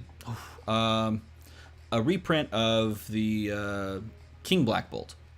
If you could rename the new set Monarch, would you change it to be? Rename the new set? I would keep it as Monarch. That's a cool name. Comes my favorite comment. What's best, tall ranger or wide ranger? Why? I don't know. Both of these? Both of these are the best. I don't know. Here's my favorite comment. Rose Lee says, 53 seconds, vot.ind.in. And for that, I want to go and give Rose Lee 6 packs. You just have to let me... No, that's not true. I really dig the channel. Thanks for all the content. Did you see that there was being professional level events for Fab? Yeah, that's exactly what they're going to do. How long do you think it will take until Fab creates a generic legendary chest piece more powerful than Tunic? They could do it in this next set. Honestly, that's not... It just has to be flexible. You just have to make something flexible. What's your favorite deck you've ever played with and why? In Flesh and Blood, Kasai. What hero do you prefer for newer players? Hands down, Guardian and Bravo. If you were running LSS, what would you do? I will never run LSS. They are way better than me at this. Not going to happen. I'm not even going to answer that question, even though I appreciate your question. I will fail hard. Hey, man, thanks for the great content. Do you roll a die to make really hard decisions? No. I think about them a whole lot, and I say a prayer. Found your channel from a Fab subreddit. Looking forward to diving into Dice Master content. If Fab Heroes were brought into Dice Masters, what would the sides on Dorinthia's die be? I don't know. Look, I don't know if you're in the chat, Thomas, but I picked you because this question is so awesome. Dorinthia would be a 033, 053, 164 stat line. She'd cost 4 and she'd do something combat tricky, and I would play the heck out of that. What do you think Ranger needs to reach Dorinthia level in Blitz? Pass. I don't know, man. I don't know. But Thomas, if you're in the chat, let me know if you want me to open these packs. Otherwise, reach out to me. If you could add a class to Fab, what would it be? It would be a pirate, and it would be I don't know, pretty sweet. That's what it would be. A pirate that would do stuff. What card games do you recommend other than, of course, Fab? Talked about those. Not a local interest. What would you set to build up this? I've talked about that one. And this is kind of where we start to kind of rep some of these same kind of questions. If you would only have to keep one card, what would it be? I don't know what that quite means. I'm not sure what that means. Hulk Green Goliath, maybe? If you could change one Fab card, what would it be? I'd take away Command and Conquer, and I'd tear it in half because I don't own it. What do you think the best number of classes? 12. I'm going to keep blitzing. With Monarch coming up and new heroes being introduced, which of these clears a new instant? I don't know. I like all the heroes. That's a tough question. What are your must-have cards for Fab? I'm making a video on those, so watch those videos. They're pretty sweet. 2 arsenal slots with fixed ranger. I don't know. I don't know if that's enough. Do you think the game would support a multiplayer dungeon? Yes, I do. I think they're doing that. I really love your content. I'm a Fab player. How were you introduced? Talked about that. That's a good question. Most expensive card that you own? Shiana. I wish I owned a like a Fable cold foil, and then I would own a house. But I don't own a house, and so I don't own a cold foil. Fable. Do you believe that you'll roll out product in the sense of 3 normal sets? Yes, I do. I don't know about 3, maybe 2. That's what they're doing. Oh, Kim, right here. Congrats and thanks for all the videos. If they made a DM Armada Dice Masters card, what cost, energy type, and affiliation and ability would you give yourself? I love this question. I'm going to make a video on it, so wait for that. That's so good. How long do you think Unlimited will be printed? 2 years. Do you think game mechanics or theme matter more? Both. And if I had to pick one, I don't know. Both matter very, very equally. Josh Roberts says, do you think the solo mode for Dice Masters will be a good format or simple learn and play? I think it's going to be a good format. I really do. Have you ever used Crack Bottle in an event? Yes, one time in a sealed, I think, just for the memes. Should Shiana be reprinted in non-foil? Yes, and she will be. I really do believe that. I have 2 questions. Do you think a multiplayer format would be cool? Yes. Would you like the format? Would you play with 2 or more heroes? Yeah, I think that'd be cool. Started watching a long time for Dice Master stuff. Got some packs. Thought of getting a few cheap starter sets. You should. They'd be sweet. You should definitely get some starter sets. Get the campaign boxes. Those are great. Campaign boxes are awesome. DM Armada card needs team up. Oh, that'd be cool. I don't know. I'm making a video though, so just wait for it. So my comment, why I missed oh yeah, this is a funny one. Top 3 favorite artworks for Flesh and Blood. Kasai, Shiana, and Find Center? Something like that. I don't know. Find Center's a good one. I've thought about setting up your own online shop for singles. I have thought about that many times, and I've never gone through with it because I feel like I would fail at it really hard, and I don't want to let you guys down. Hey man, do you enjoy playing other games that aren't TCGs? I love playing Hearthstone Battlegrounds. I am mediocre at Hearthstone Battlegrounds, but I love playing it. What advice would you give a person falling down the TCG rabbit hole? Play the game. Buy starter decks cheap. Hey DM Armada, here's my question for everyone. What would you like to see done with Aura's items? I don't know. I just like them to print more of them. I think those are cool, man. That's a really cool way to dig into the game. Where do you see Flesh and Blood in 5 years? I'm so sorry I'm keeping you. I apologize. 5 years? Growing. Fab. There's one more. Oh, it's this one. iKid, if you're in the chat, I also picked you for 6 packs. So you, sir, are a 6-pack winner. Now, I have gone through all of those. I tried to blitz the end because, wow, that was a lot of comments you guys left. You guys are amazing. You're fantastic. But now it's time to open packs. You guys want to open some packs? In the chat, if you want to open packs, hit that cold foil, bros, and we'll open some packs. Let's see. I believe it was told to me, Devin wants to open packs. So, Devin, we're going to open your packs, at the very least. And then we're going to open some crew. Oh my god, I'm so excited for the crew. Oh my goodness, I'm so excited for the crew. Hidden World coming in. Hey, Hidden World, how's it going? Open, cold foil, bros. I think that means yes. Does it not? I think that's what it means. So here we go. Let's do it like this. Devin, if you open a... if you open a Command and Conquer, everyone needs to clap for you, sir.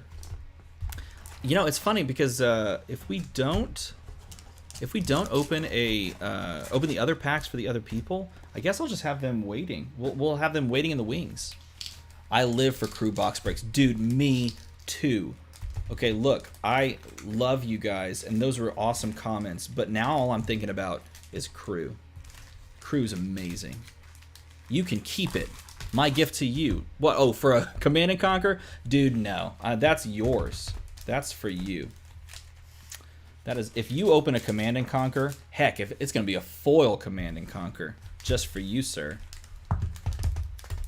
Plus, I've shown it so much hate at this point that if I backtrack because I get one, I'll look two-faced. Wow, that was a terrible wash at the end there. The shuffle. Good lord, I'm just gonna forget it. There we go. Okay, let's pick 6. Devin, you gotta chime in. Tell me your favorite hero from this set, and we'll pick 6 of those packs. How about that? That'll be fun. Tell me your favorite hero from this set, and we'll pick 6 of those packs, and the other packs will go back in the box. If you chose me, you can open them. I don't know. I don't think you were on my list this time, which is kind of a bummer. You know, if the other people don't chime in the next couple of days, I'm gonna hop back on a stream and give these other ones away because I don't need these. These are for you guys. Gotta go Viscerai. Okay, done. 1, 2, 3. We got 4, 5, and one more Viscerai pack. Come on, where's the last one? There's gotta be one over here somewhere. 6. Boom. There's the 6 Viscerai packs. Let's put the others back in the box. I've been opening a case of Arcane as long as you've been talking for. I talked for a long time, man. I apologize if I kept everyone like waiting and kind of bored. I hope you enjoyed hanging out and talking. Can you repeat the list? I jumped on late.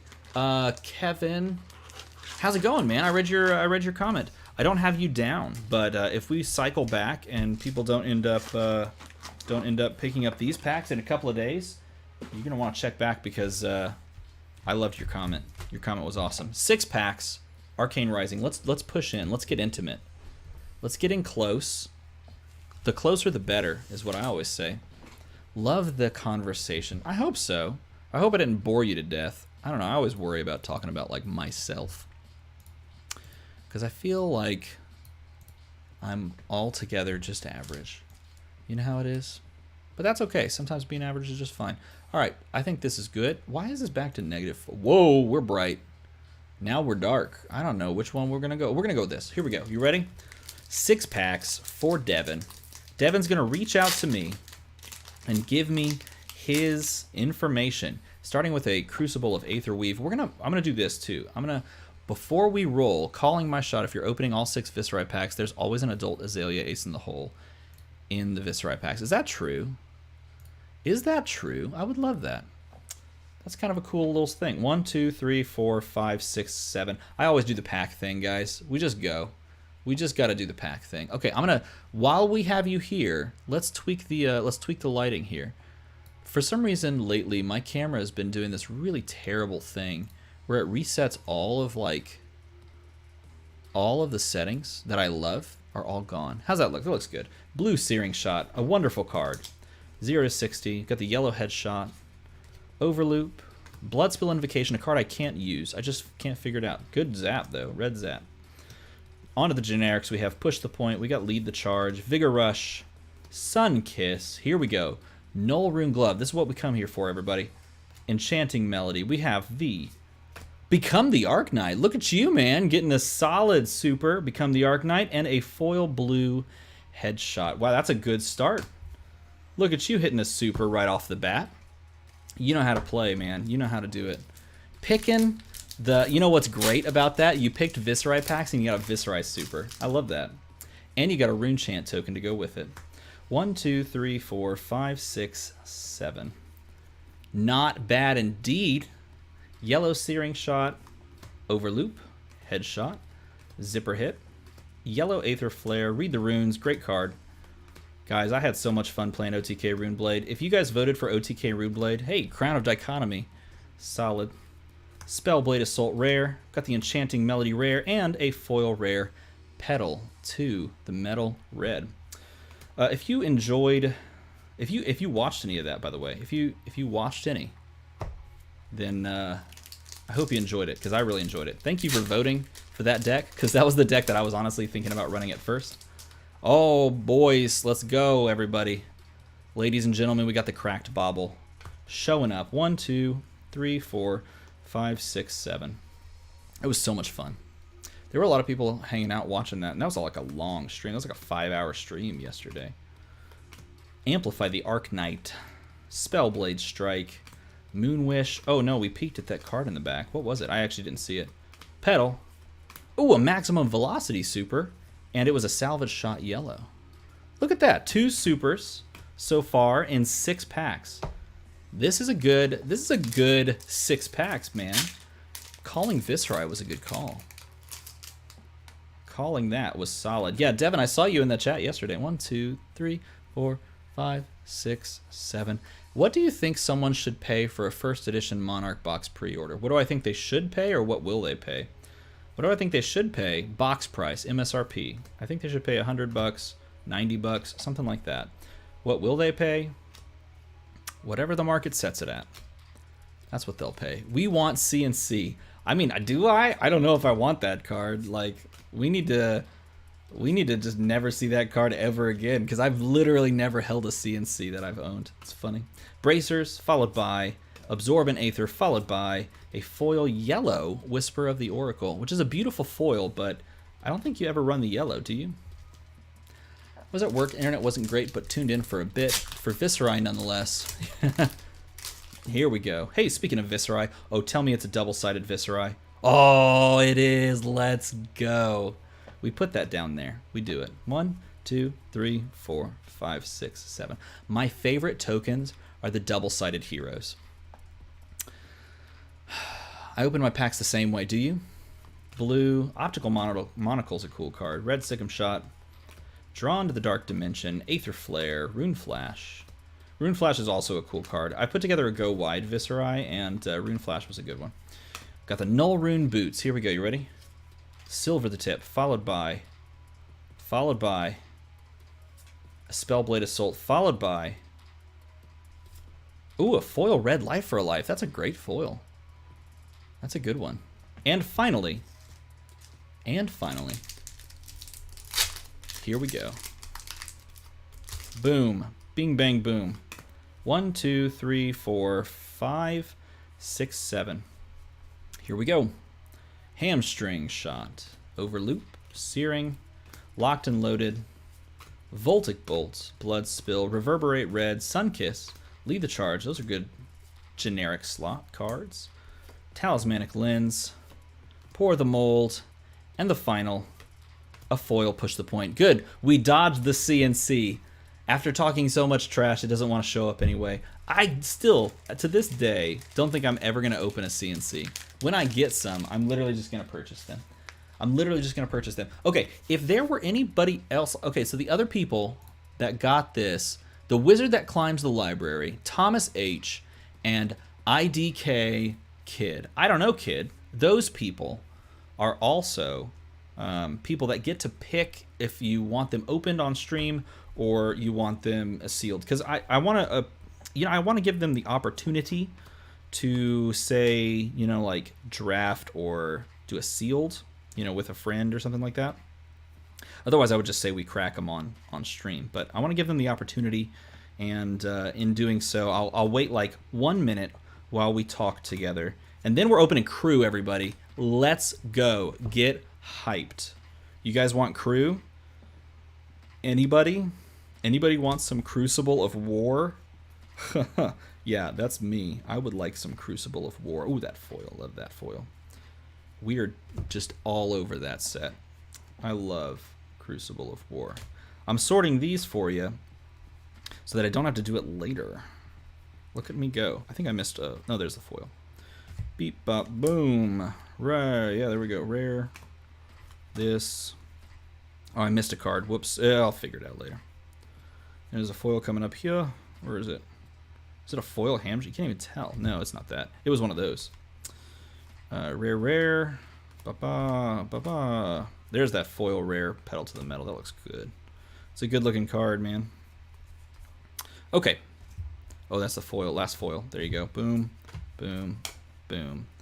Done. All right, you ready?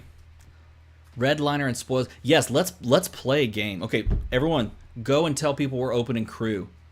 Go tell them we're opening crew, and then if we get enough people and we want to open like more than just one box, we can do that as well. I'm not doing anything today. Tomorrow I'm making videos. It's my last day of spring break. So if we want to open a couple of boxes of crew, we can do that. Or if we want to do one box and call it a night, we can do that too. Because I know I've kept you, and I apologize for letting the questions run a little long, but I hope you enjoyed talking about that stuff with me. We're going to start with this one, the 395 one. This is a... Guys, this is a first print run. I know that's literally just a box in front of you. There you go. This is a first print run. This is upside down. I just got a CNC. Get out of here, Hidden World. Get out of here with your CNC. I don't think that card exists. I'm pretty sure it doesn't. I'm fairly certain it does not exist. Let's go. Guys, this is a first edition, first wave Crucible of War case. Oh, man. Do I wish I had a few of these sitting around. Look at that. Let's go. Okay, we're going to go top left. Oh, it feels so good. I love this set. Are you ready?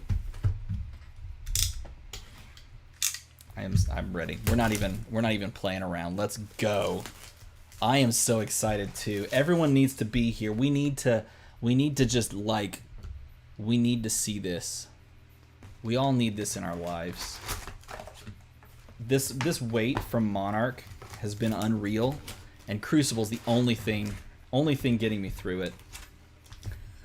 And now I can't buy Crew because I didn't buy some before the spike, and if I buy one box of Crew, I can't buy Monarch. It's kind of sad. All right, here we go. Should we do? Well, let's do the mix-up. Do the old mix-up.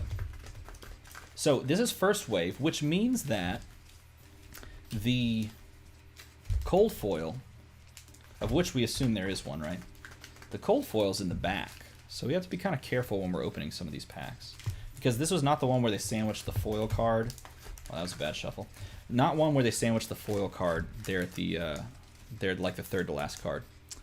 Foil in the back. Yep, they are indeed.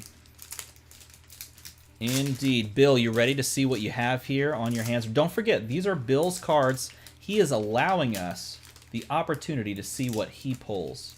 I'm gonna just gentle. I'm just gonna coax them out. Just full art twinning blade. 9 dimes. I'm not gonna lie to you. I'm actually feeling the same card. Legit, I'm thinking full art twinning blade's gonna show up.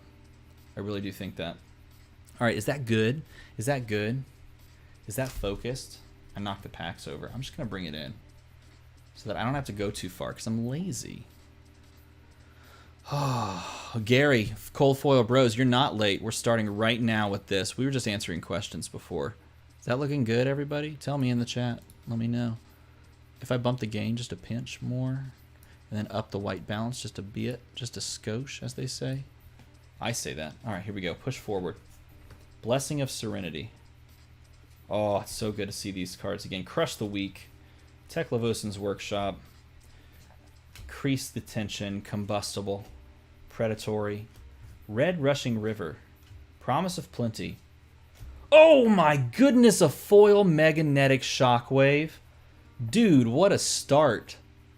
Oh, see, this is one of the best looking foils, I think. What a start, man. Look at that. Okay, so Bill was smart, and he hooked me up with some sleeves to put his nice stuff in. So I'm literally going to pop those open, and we're just going to have at it.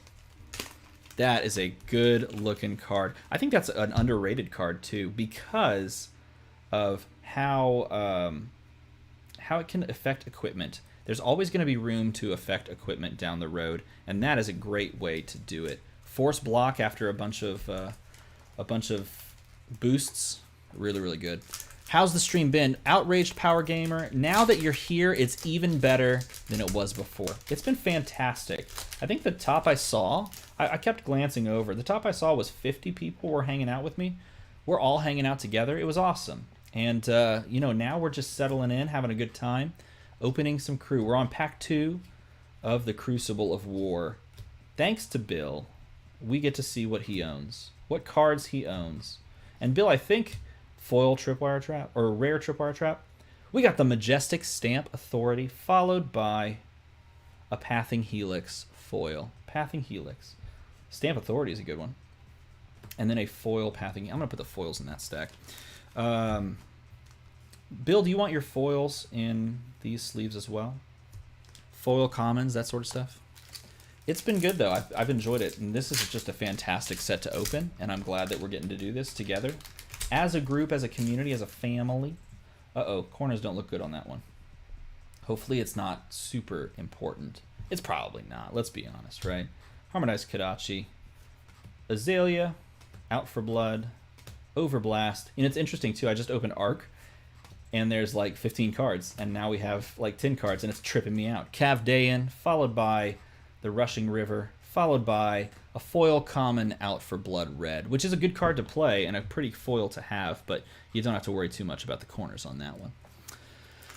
I am so ready for Unlimited Crew. Yeah, is it officially official we're getting Unlimited Crew at some point? Might as well if you don't mind. Yeah, sure, man. Whatever you want. We have the sleeves. You hooked me up with all these sleeves. Let's do it. Let's do it gently. Sleeve them all. Let's see. Where was it announced? It was on their website. And see, if it weren't on their website, I would say it's really iffy. But because it was on their website, I really do think that that's going to be a thing. I got this pack most of the way open. So many important cards, I can't see it not happening. Unless they choose to just go the reprint route, which they could. Meet and Greet, Ira, love the Ira. Rhinar, Crush, Anothos. Do you say Anothos or Anathos? Oh, love Cash In. Remember when that card was like hot? Oh, Remorseless for the Majestic. That's a great Majestic. And Bill! Bill, you had it the whole time. You didn't need it to buy it from me. Foil Massacre. Bill bought this from me on one of the videos that I was opening crew for, you know? He bought a Foil Massacre from me. Now you have another one. Dude, you're stocked on foil massacres now. I'm gonna do all your Majestics and card sleeves. There you go. That is so legit. I love that. Congratulations. That's a rare, goes there. These are commons, they go there. Someone dinged my phone. Did I do something wrong? Is the stream dead? No. Unlimited Crew has not been like officially announced with like a thing, but it's on their Collection Center website. And by just them taking the time to post it makes me go, that's a real possibility. Let's see what we got in this pack. This pack feels a little bendy. That's kind of weird. We got Barraging Bighorn. We have a Reinforce the Line. And we have a Foil Emerging Dominance Common. A yellow foil one, too, which is underplayed for good reason. I mean, it does give +2 in Dominate. I don't know, maybe you run all of those. Go Brute! eBay listings are popping up for it as a late April, but who knows how valid. I don't think that's valid at all. Don't believe eBay posts. There's no mention of it coming out like around that time at all, except by those eBay posts. Why does it get bright all of a sudden? You see these cards, they got brighter. I turned that stuff down, did I not? Got Rushing River Blue. Hey, we got a Majestic Flood of Force, followed by everyone's favorite. You have to have it one per box. A foil Rune Chant, of which are just really, really good cards to have. I love foil Rune Chants. Again, I think Rune Chant is the coolest mechanic in the game because it provides 2 damage sources for a class that are equally viable. I think that's cool. Hey, if you're buying like boxes and stuff like that, the place you need to check are places like Reaper Games, right? With Bill, like local game stores, or you check onto like the Team Covenants or the Fab TCG cards. Well, really, he does singles. You do the Deck Edge stuff. Those are great. Dauntless, Cindering Foresight, and a foil yellow Mavrian Skies, foil rare Mavrian Skies. eBay listings are... Oh, yeah, you already read that. I'm done. Boom. So far, pretty good. We've got 5 Majestics.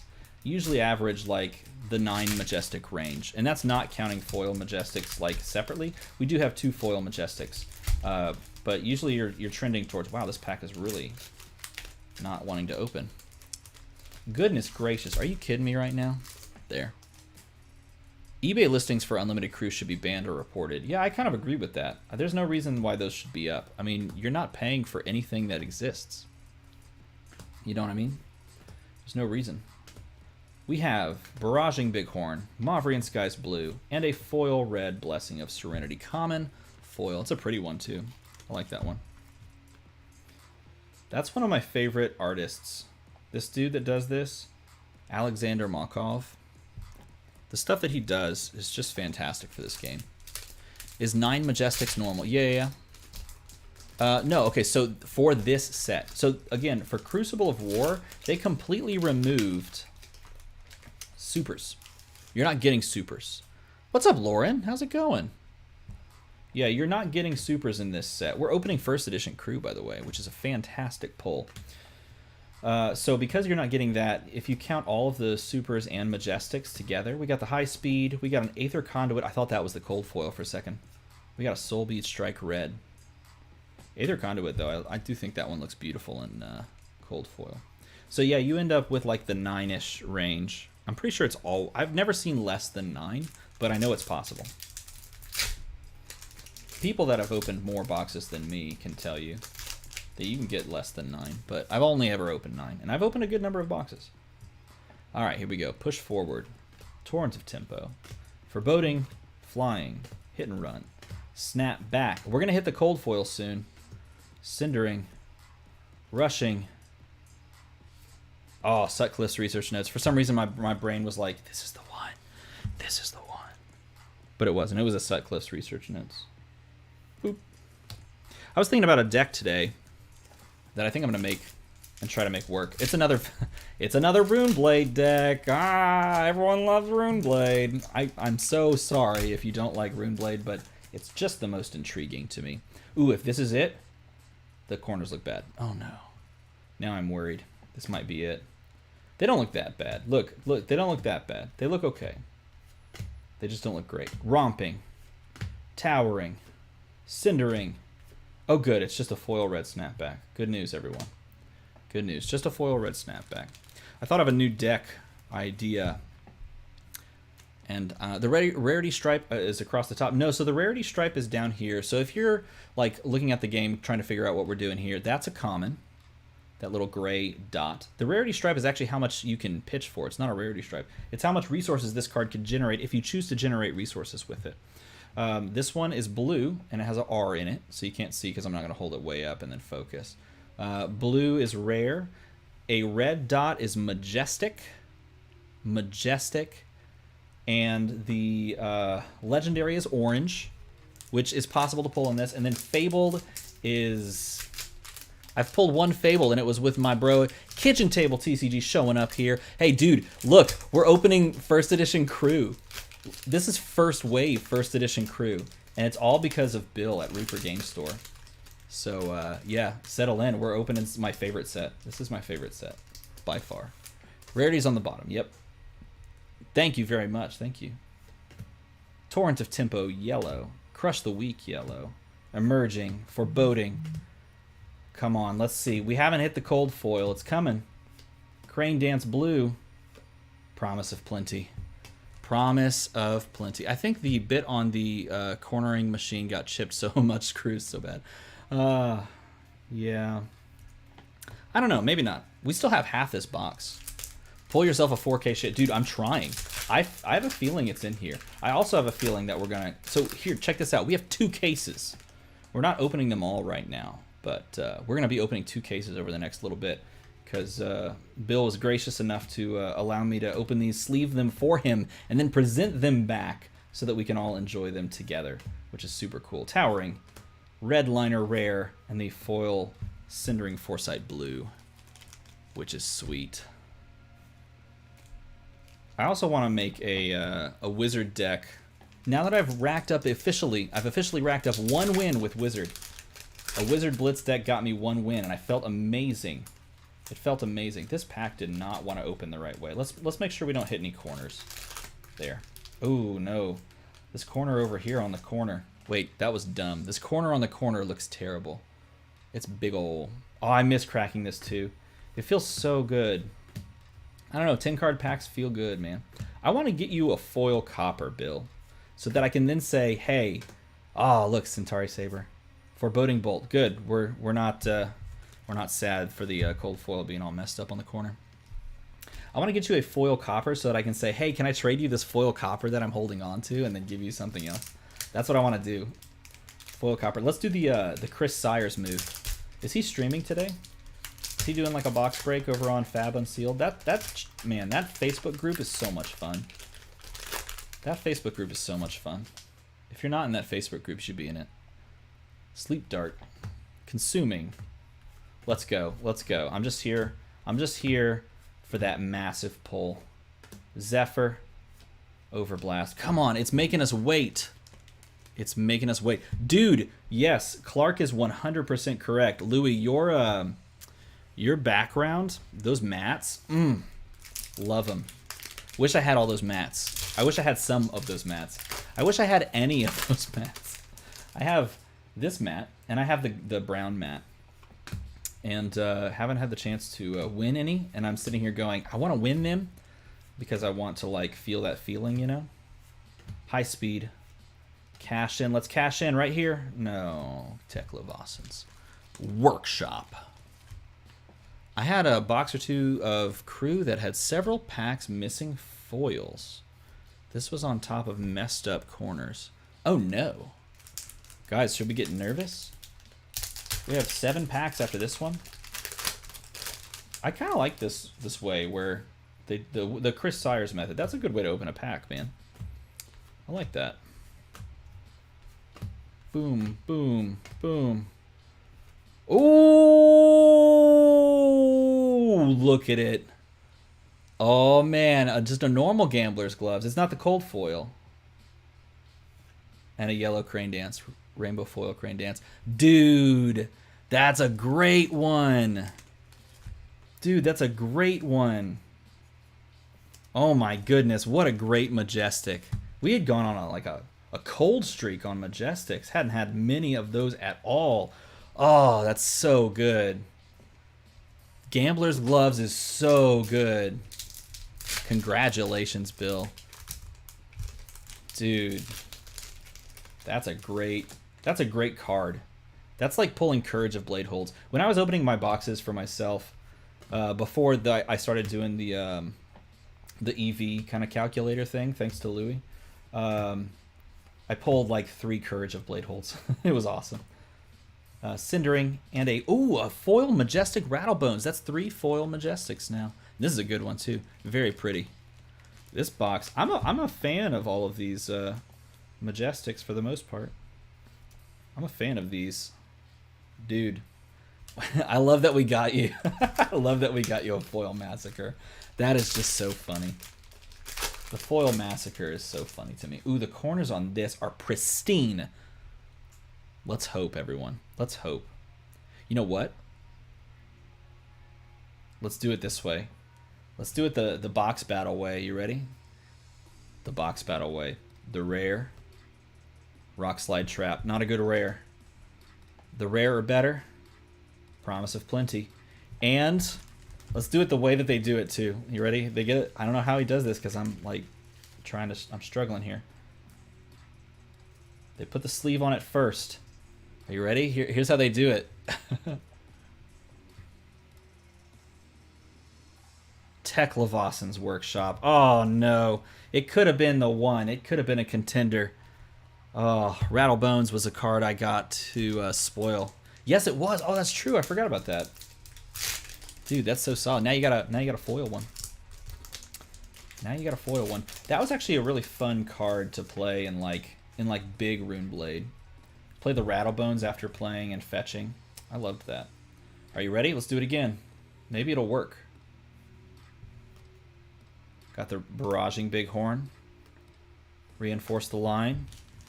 This is the play. I think this is the way we do this. We get the sleeve on there so we don't do any damage or anything. And then we do the slow turn. Oh, a cold foil redliner. Someone called that. Dude, cold foil redliner. This is another one of those cold foils that I would love to have. Cold foil redliner. I can't get that's the there we go. That's a good looking cold foil. I love the way that the bow glints. I wonder if I can cover my head in, I don't know if I can. That is a good one. And that's going to be the one of the ones that we put into a top loader immediately. Cold foil bros in the chat. Let's go. Everybody. Cold foil bros in the chat. We all need to chime in. Cold foil bros in the chat. This also means that if we want to open another box, we have to say cold foil bros on that one too. Do we want to open more than one box? Gently, gently. Because we have 4 packs left. 4 packs for the Shiana. Come on, let's go. That's a pretty one. I love playing Redliner and Go Wide Azalea. It's a great one. The corners looked good on that one too, I think. Yeah. Yeah, they looked pretty good. There's two like little tiny white marks on two of the corners that didn't really affect me too much when looking at them.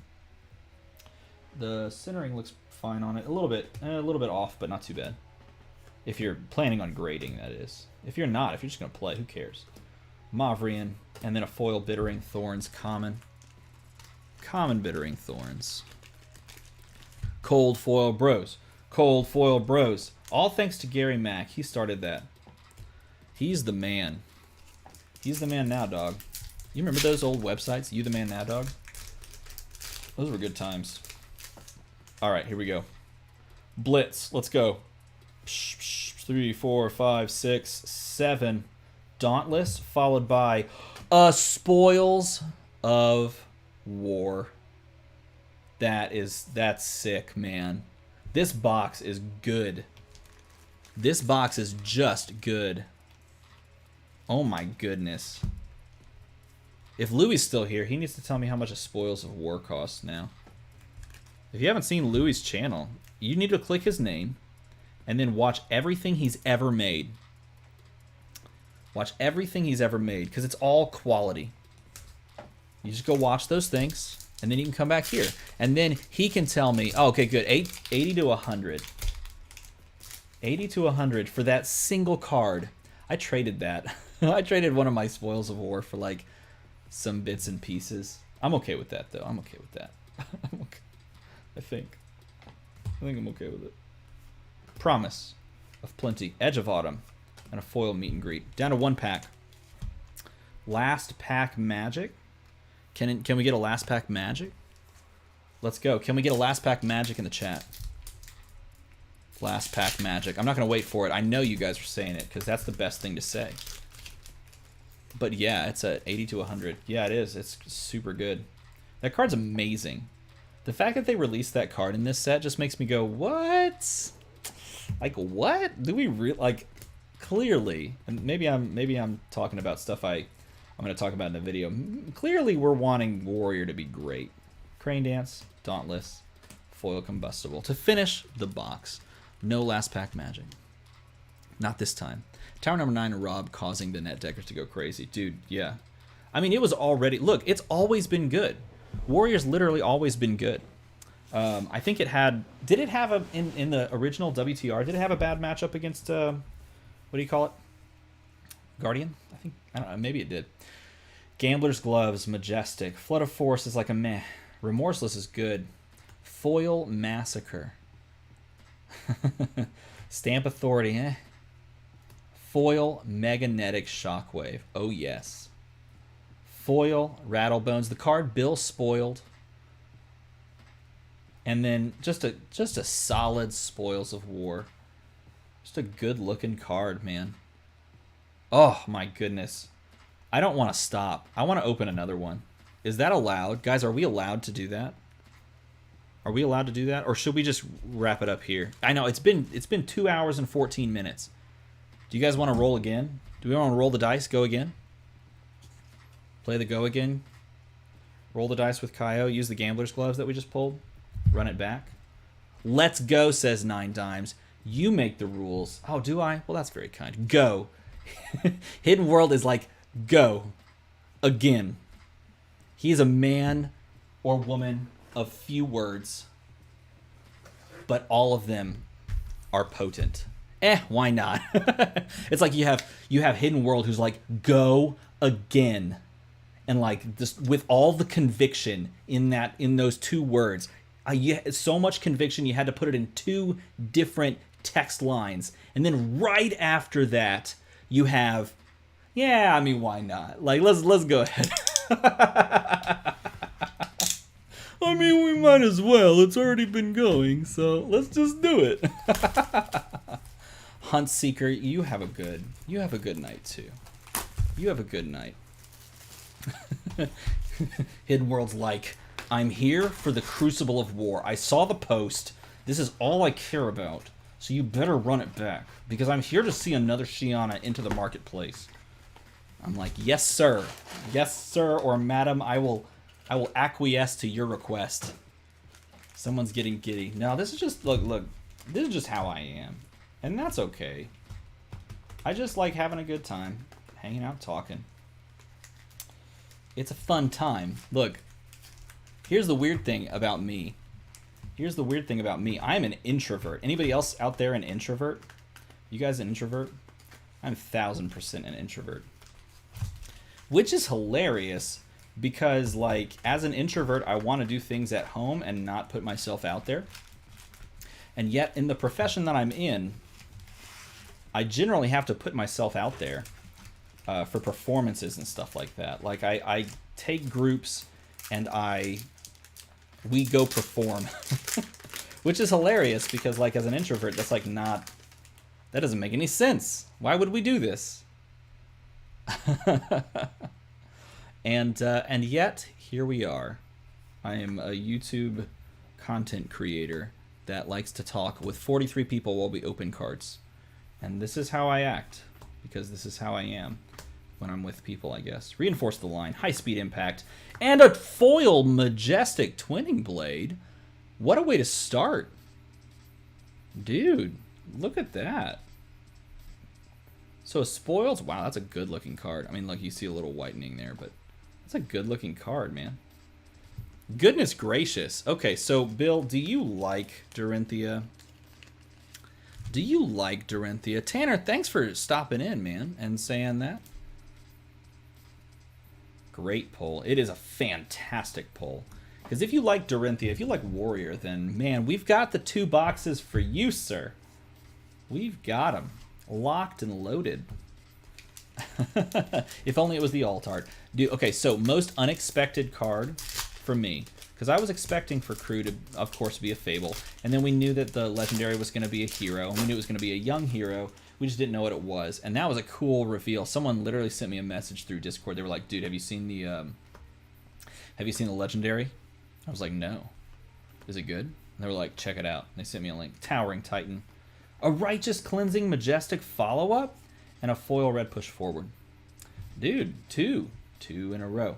2 in a row. Okay, so this one goes in the red stack, or in the R stack, I should say. Oh, man. It's great how fast Louis gets those prices. Yeah, he's got them up in his brain because he's super smart. He's got them floating up there in his head because he is an intelligent dude. Who spoiled Shiana? No one. So, Kitchen Table TCG, Louis, no one spoiled Shiana. They wait. Here's the cool thing about Flesh and Blood and LSS. They don't spoil the entire set beforehand. They don't spoil the Fable. They don't spoil, they didn't spoil the Tunic. I don't think they spoiled the Tunic. Maybe they did. They didn't spoil any Fables, and they usually keep, like, a handful of cards back. So for Crew, they didn't spoil the Shiana Diamond Gemini. Red Dauntless, red Promise of Plenty, and a blue Promise of Plenty. So that was cool. No one spoiled that one until it was opened. Same thing with the foil. No one spoils the foil until it was opened. Also, for Crew, same thing with the Full Art Twinning Blade. That card was not even on anyone's radar. Literally no one's radar. No one expected to see a full art version. So you get that feeling on day one where you're opening packs and someone goes, well, this can't be right. And you look at it and you go, whoa, Full Art Twinning Blade? That's a thing? And when I saw that posted, my mind exploded. I was like, they did that and no one knew until you opened the pack. That is a fantastic feeling. Towering Titan, Reinforce the Line, and a foil Swing Fist Think Later common. So it's just how it goes, man. I remember when Rudy of Alpha Investment pulled the shard in the first ever opening on the internet. Yeah, that was pretty cool. I've been playing MTG since 97. I thought nothing else would get me hooked. Well, here we go. This is it. This is your next hook, right? Am I right, 40-year-old gamer? Oh yeah, that whole Rudy debacle. Oh, I don't know. I wouldn't call it a debacle. They sent. Here's the thing. They sent him the box, right? That had to have been a pre-con box. They picked that box out, and I'm cool with that. I don't mind. They just basically gave him a box to spoil cards with. Now, the issue, of course, was that it spoiled some people's cards. You know, like they were supposed to go live. Oh, we got that foil rune chant. Everyone knows you need one. You need one. Everybody needs one. So there it is. There's the foil rune chant to add to the collection. Yeah, it spoiled some people's like reveals. They were gonna like go live the next day. I think they got his like box opening. He posted his like halfway through the spoiler season, and he hit some really good cards, which is funny because hitting really good cards led to certain cards being spoiled that weren't supposed to be. Towering Titan, Mauvrian Skies, and a foil Riled Up. We literally just opened a foil Riled Up. Were they both yellow? Oh no, it was a Swing Fist Think Later on the previous, before the Rune Chant pack. If you've watched any of the openings, the crew openings on Kitchen Table TCG, you know that you need as many foil Rune Chants as humanly possible. Those cards cost upwards of 25,000. No, they don't. But you need a lot of them. So the more you can get, the better. They do print them in non-foil, just not in this set. Just not here in the set. We got the Reinforce, we got the Promise, and we have the Sutcliffe's Research Notes. Uh-oh, we're going cold, everybody. Saving the best for last. It was the Mirage Basic Lands that got me real interested. Best looking lands ever. I think that's one of my favorite things about MTG. Is the art on lands, which is weird to say because I honestly like the gameplay is what it is. Like, My old crew openings are stupidly bad. I had no clue what you were doing, but there's the shard pull. What do you mean you had no clue what you were doing? You saying you have clue now what you're doing? Because I liked all of your videos. That means I have no clue what I'm doing. Talishar, Dauntless, Foil High Speed Impact Rare, Blue, the blue. You run all 6 of them in Blitz. At least I do. We both don't know what we're doing, man. I guess that's life. Because I've enjoyed them the whole time, and now I've just found out. Now I just gotten into the game law. It's just babbling. That's okay. What's wrong with babbling? How many cards for a game deck? If you're playing the Blitz format, you're building a 40-card deck with 2 copies of each colored card. So Pathing Helix Red, you can put 2 copies of that into your deck. There's also Pathing Helix Yellow, which gives you 2 resources. Red means it gives you 1 resource. Yellow means it gives you 2. Blue means it gives you, so there's a yellow. Blue means it gives you 3 resources. You can have 2 of for each color. So you can run a Torrent of Tempo, red, yellow, and blue. They have different pitch values, meaning they can give you different resources. They will all cost the same, but they will attack. If they're attacks, they'll attack for different values as well. I have a video covering it. Red Dauntless and a Sutcliffe's, foil Sutcliffe's yet again. We're getting a lot of foil Sutcliffe's. You're like banking on those. You both make great content. Yeah, we do. That's right. God, look at this. It has been famine, and now it's about to be feast. Just you wait. This is the box. Are you ready? This is the box, everybody. So this is the blue Pathing Helix, for example. Because it pitches 3. This one only attacks for 2 instead of attacking for 4. So when I fire that arrow at my opponent, first of all, I regret that I'm playing Ranger. Second of all, I fire it for different. Look, we got the Rattlebones tap on the Majestic, followed by a foil red Rushing River. So we hit another Majestic. See, I told you. Feast, famine, feast. And here's Commotion. Yeah, agreed. You guys are both great content creators. Yes, if you haven't gone and clicked the subscribe button on Louie's channel, then I don't know what you're doing. You can do both. There's a thing called tabs. There's a thing called tabs, and you can hit subscribe while also watching this most amazing pull, because that card's about to be bomb. Are you ready? Look, it's like I'm calling home runs like Babe Ruth. Here it comes. Here it comes. I'm telling you. I'm telling you. Rock Slide. Zephyr Needle. Oh, man. Okay, it wasn't that one. But what if, everyone? What if? What's your favorite Fab common? You would ask that question. From this set? Can I say from this set? Or do I have to, like, literally think about all commons from all sets? Scar for Scar is really good. Scar for Scar is really good. Did I mention that? Scar for Scar. I like Flock of the Featherwalkers. All right, that's a pretty good one. Other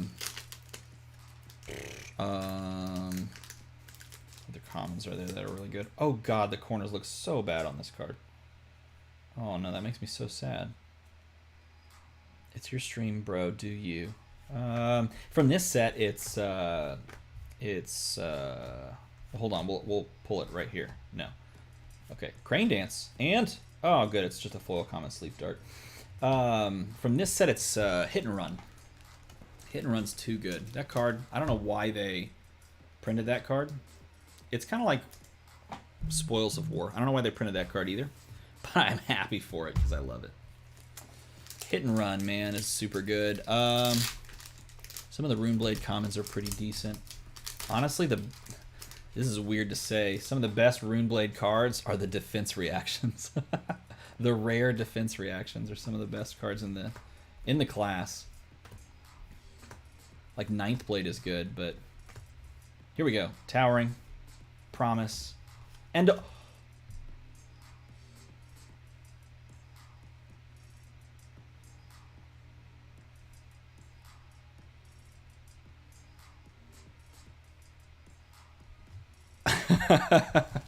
yes, Bill.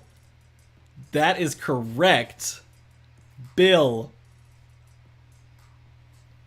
Do you need this card? And if you don't, can I trade you for this card? God, this is another one that's on my short list of cards I would love. Dude, congratulations. Oh my god, I love this card. It's so beautiful. I have not seen this in cold foil in person. I want to get it into the thing just to be real safe. Just be real safe. Just get it in there. Dude, Bill, cold foil bros in the chat. If you did not type cold foil bros, you are not a true cold foil bro. That's not true. All of you are true cold foil bros. This is fantastic. Oh my god. Oh my goodness, that feels so good, Bill. Congratulations. Dude. Okay, hey, so if you're watching this and you're not sure about Flesh and Blood, I don't even know if we should tell you what that card is worth. I don't even know. Should we mention it? See, Hit and Run. That card's insane. It's a common. This card's insane, man. Hey, we should look. How are the... Oh my goodness. Dude, the corners look good. Oh, the centering on the back is terrible. Okay, you don't need this card anymore. The centering in the back is so bad. Look, can you see it? Look, it's so far pushed up. That's really sad. This is awesome. And on the front, I mean, like, it's a little higher up here than it is down there, but I don't even care. Man, that card is amazing. That's amazing. Dauntless, Crane Dance, and everyone's favorite, Foil Brutal. No, we don't care about Brutal Assault.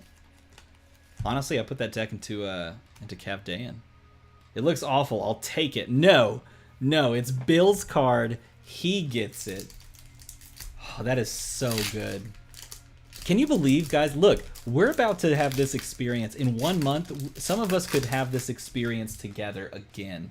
If you want to stick around and watch this channel, we're going to open some first edition Monarch and have the same experience of waiting to see what cold foil lands in the box. I'm pretty sure they're going to keep this model where there's a cold foil per box. Poison the teeps. Poison the teeps. Poison the teeps. We're gonna leave it there. We're gonna say it that way from now on. Poison the teeps. For the Majestic. Dude, these 2 boxes are so good if you want to play Warrior. You're right, Jacob. Oh my gosh. I would sell my entire Magic collection for a cold foil equipment, hero, and weapon set. I would too.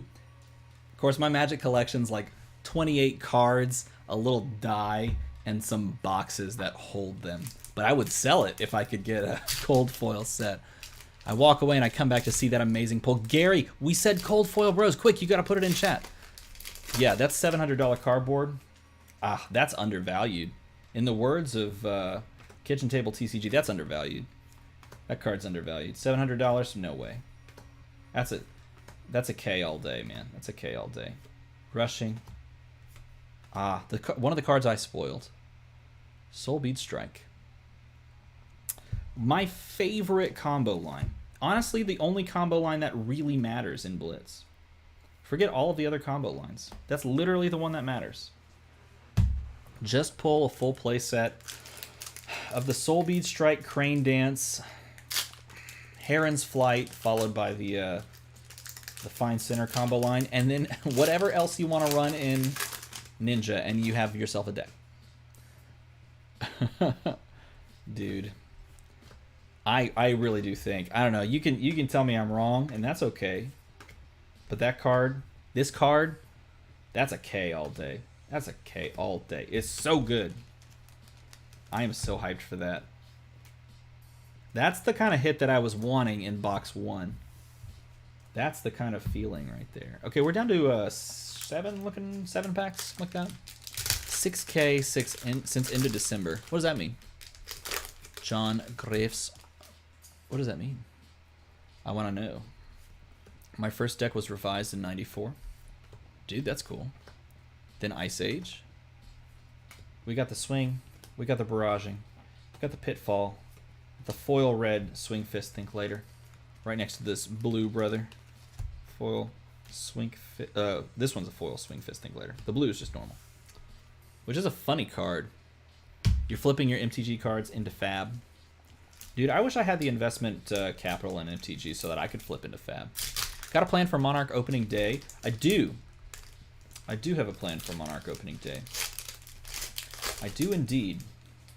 And we'll see if it comes to fruition. It may end up being more of a... Well, I don't know. I won't talk about it until I have everything kind of set in stone, because I don't want to say something and then everyone get hyped and then not come to fruition. Coax a freaking commotion. Oh, and a red Soul Bead Strike. Card's good. But Coax a commotion. That card's good too.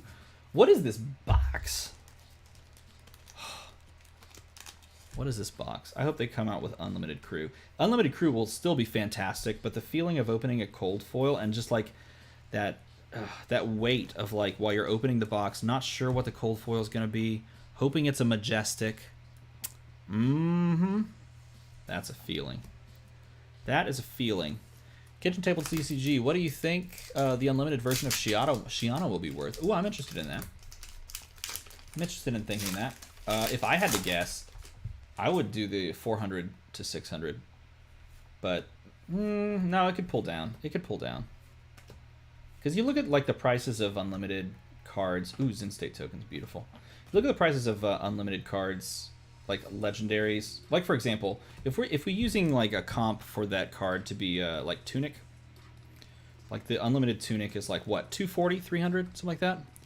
And so if we're comparing there, then, and we should be technically, then we are we're looking around the same price, like 240 to 300, something around that range. 250, 350.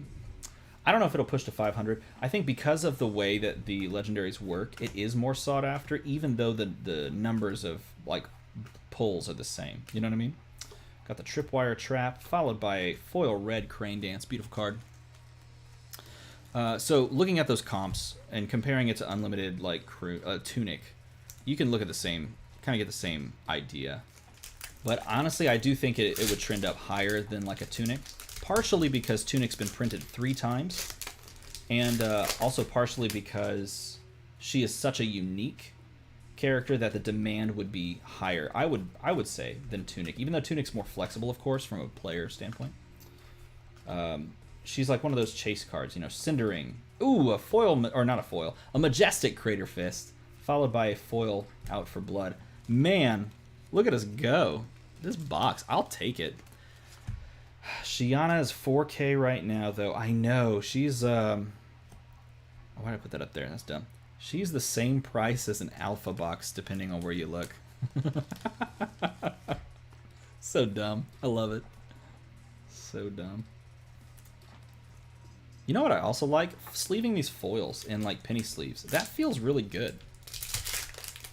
Rate of getting a legendary is supposedly half the odds of 1. Well, it's only because there are less legendaries in the set. There's 2, right? And so it's not really that it's half. You're getting the same number of possibilities of a legendary, but not, ooh, look, Benji, of not the legendary you want.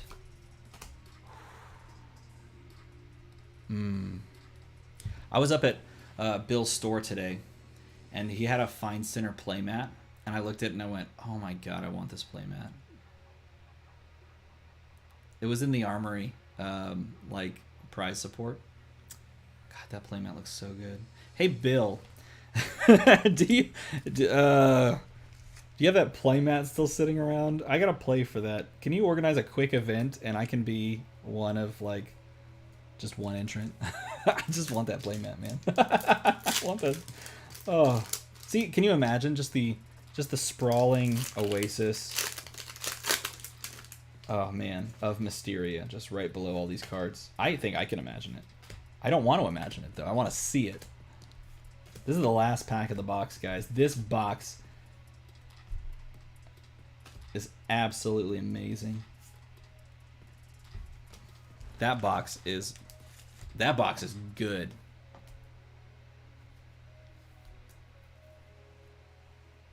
I respectfully agree with your disagree.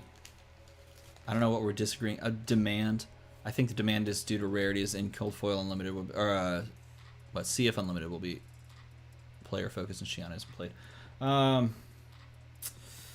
I respectfully disagree with your disagree. Partially because she may not be played now, but we're also not playing in-person UPF. And I think she's going to be, I don't want to say a staple, but like the perfect meme card, and people are going to want that. People are going to want that. Plus, I do think that the more sets released, the more interesting she becomes. We can all fight it out when Crew Unlimited is never printed. That's a possibility.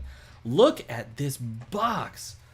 Okay, let's just step back for a moment. Rattle Bones, Righteous Cleansing, a foil Majestic Twinning Blade, Poison the Tips, no, Poison the Teeps, excuse me, Coax a Commotion, a Flying Kick, everyone's, I don't know what that's doing over here, sorry, I'm totally distracted, a Crater Fist, a foil Find Center, and a Mangle at the end, but really, the pièce de résistance, good lord, man. This is crazy. That's so good. Poison the Deeps. That's so good. Oh man. Phew. Okay, do we go for the trifecta? Do we go for the hat trick, or are we calling it a night, guys? I'll let you pick. I'll let you guys pick. If we go for the hat trick, I'm doing a fast opening. But you know what? I think I may just save these two and do a double opening. We can stream again. We can stream again maybe even tomorrow. Open the other two tomorrow, you guys? Want to do that? We'll do some lunch. Oh, we'll do some lunch. We'll do lunch together. You guys want to do lunch? It'll be great. Well, there's 51 people here now, though, so maybe we just pop. Just got back set 3,003 bucks. Okay. I don't need a nap. I'm good, guys. I don't need a nap. I don't need a nap. You know what? You said the right words. 3,000 subscribers, 3 boxes. It's the perfect excuse to open another box. It's the perfect excuse. Oh, you know what, Bill? I'm so sorry. Hold on. I told Bill I'd do one thing. Hold on, guys. Hold on. Hold on. I told Bill I'd do this. 1, 2, 3, 4, 5, 6, 7, 8, 9. Okay. I'm going to separate the pulls like this. Just very, very gently. Just like that, because I'm going to record them for him on a spreadsheet. Look at that. It's perfect. It's perfect. Okay. 3K. No, 3 for 3. Let's go. This is the one, everyone. This is the one. 48 people still. That tells me keep opening. You guys say 48. Are we mapping crew now? That's what we're doing. Yes. Okay, so look, that's the goal. So Bill wanted to go through these boxes. I'll forget that stupid box topper. Forget it. Bill wanted to go through these boxes and kind of keep track while he pulled stuff for his personal collection. And we're doing that for him. Because he's just interested in trying to map it. Just kind of curious. And I'm curious too. He's actually got... These are sequential. These are sequential... Look, come on, man. These are sequential cases. So we're opening case number... Where'd it go? Oh, it is 395. We also have case 396. So we have an additional 4 boxes after we crack through this one and the last box of 395. And he's already cracked in sequence other boxes. I'm not gonna do the too rough. We're just gonna go from there. It's gonna be great. And so he's got like this really cool list of pulls, just very simple kind of kept spreadsheet that we're gonna add to and just kind of see if there's any correlation. You know, because they say that there's no correlation, but saying one thing and then noticing some random correlation is super interesting, right? So that's what we're gonna do. Look, I'm gonna do a channel fireball wave. Shh, shh. Data doll, high speed. Ooh, a beautiful pathing helix yellow. We haven't gotten a rainbow foil hero out of the 2 boxes. We need to get those. 3 cold foils. Is she hiding in one of those packs? Technically, she could be hiding in all of the packs. We just wouldn't know it until she chooses to reveal herself. Do you guys buy that about Shiana? I know she's a shapeshifter. At least that's what they say. Do you guys buy that? Like, that she doesn't look human? I don't know if I buy it. Good luck on box 2. Box 2 was just opened. This is box 3. Box 1 ended with a cold foil red liner. Ah, Twinning Blade. There you go. And a Swing Fist Think Later foil. Yeah, box 1 had a cold foil red liner in it, which is cool, but not as cool as box 2 with that cold foil Courage of Blade Hold. Is Crucible Tunic value higher than Unlimited? Yes. Because it's a first edition. Even though it's not shiny and pretty, and it's just kind of standard, it is valued more. I wish it weren't because, well, actually I don't mind because I have a Krunic. But to me, I prefer the shine, and I would prefer that one to see more value just because I like foil. But then again, I own the one that is more valuable. So yeah, dude. Oh my goodness gracious. Another spoils. This is literally so good if you want to play Warrior. Congrats, man. Hey, what's up, Bronson? Dude, we spent the first hour and a half just talking, answering questions, talking about Flesh and Blood, Dice Masters, card games, board games. It was awesome. I'm glad to see you here, man. Now we're opening Crew. We're on 3. We are on literally box 3 of Crew. At this point, can we even stop? I think we are going to stop after this. You know why? Because if I can get this done in 15 minutes, we will have streamed for 3 hours, opening 3 boxes of Crew, answering 300 questions. It's not true. Not 300 questions. Got the high speed, got the Zephyr, got a foil Cindering Foresight. Rare. But it's like the perfect hat trick. Uncle Bronson. Boop. He is the perfect uncle kind of a person. Bronson, you strike me as a good uncle. Alright, this pack feels good. Dauntless. Reinforce the line.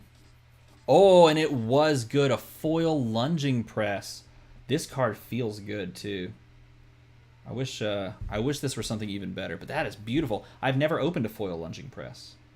Bill, congratulations, man. You have a foil Lunging Press. I'm going to put this one in the Majestic stack. Why? Because it's so freaking rare. Dude, save the wrappers? Oh, I don't know. I don't know. Should I? There's so many on my floor. I'll take a picture afterwards.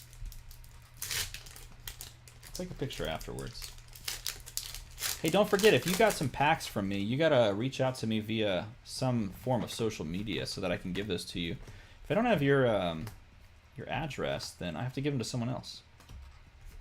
A foil snag. Foil Majestic Snag. That is probably the most uncomfortable to look at artwork in the game for me. Is foil snag. That is the most uncomfortable. That is a great pull. Does anyone know if Bronson is Certified. I think he is. Clark, I'm pretty sure he is a certified investment advisor. Both him and Louis. These boxes are literally packed. And I don't even mean that by just the normal way. They are packed with goodness. Foreboding Bolt, foil, common. Good, we missed something finally. Dude. I mean, we could get like foil poison the tips. No, poison the teeps, excuse me. We get foil poison the teeps. We could get foil, oh, I don't know what else. What's another not good majestic? We can get all these foil majestics that are like, and yet we're getting foil snag, spoils, we're getting twinning blades. Let's do it this way. Here we go. Crush, mandible, Mauvrian, foil brutal assault. I saw the border being like a foil, and it was a generic, and I was like, this could be something good. And then I remembered, oh, there's only 2 legendaries, and yeah, one of them isn't foil. And the other one is absolutely not a generic border. It's a better border than all of those. All those MP Raptors are cold foil on the inside. Great twinning blade pull. Yes, man. You should have seen. Okay, look. In box 2, we did not just open a twinning blade. We opened a, not a full art, but we opened a foil twinning blade and a Courage of freaking Blade Hold cold foil. Dude, it was a pleasure to have this opportunity to open these.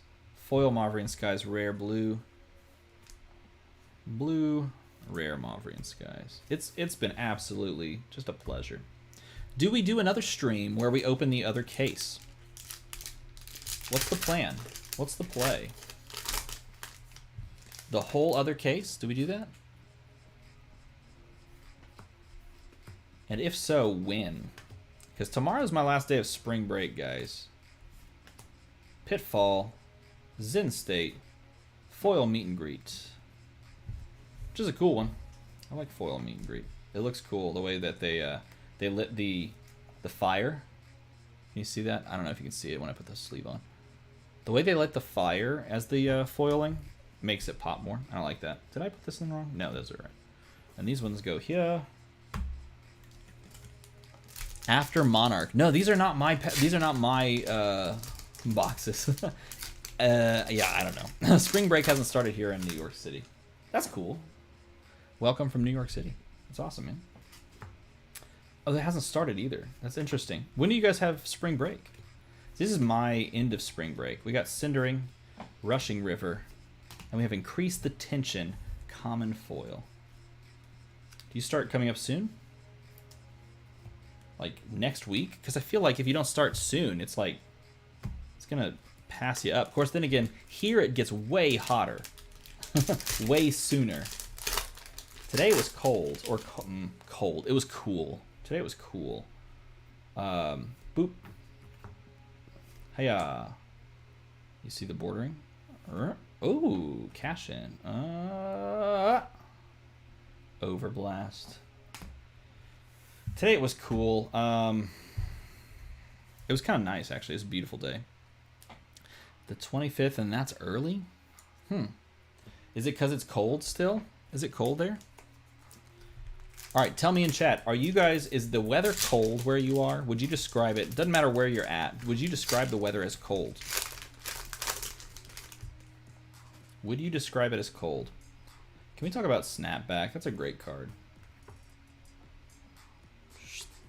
Reinforce the line. They base it off Easter. Oh, that makes sense. Mauvrian Skies.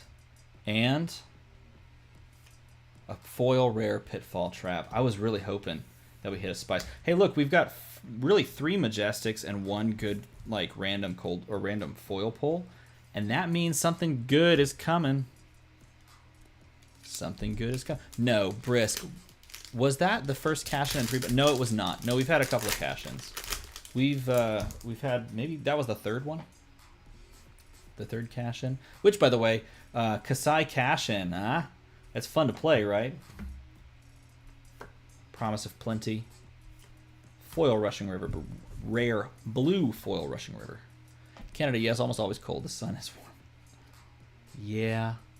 Go for the next box. Caesar's like, this one's done. Forget about it. Forget about it.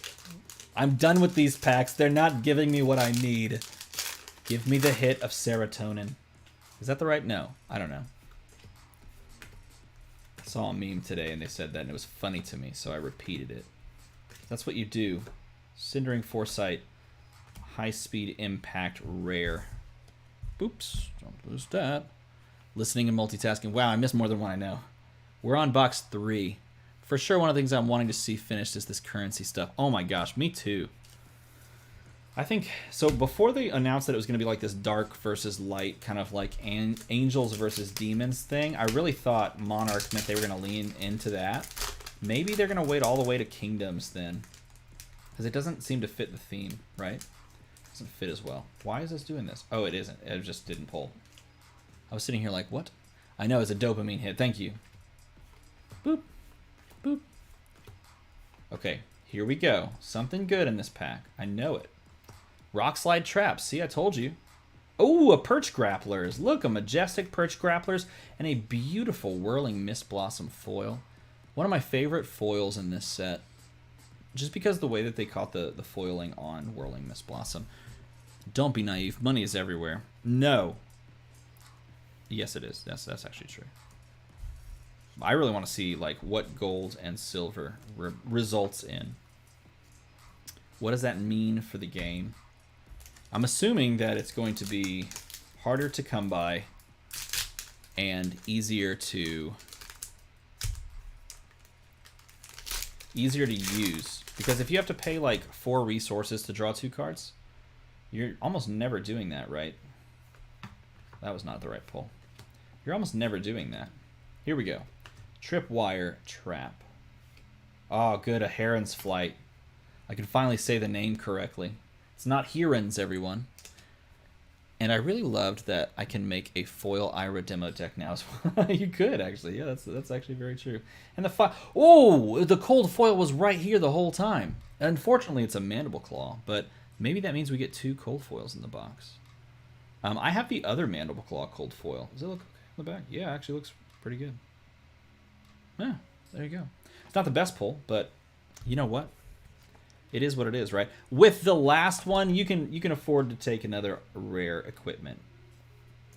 Boop. And I'll put that one in the top loader as well.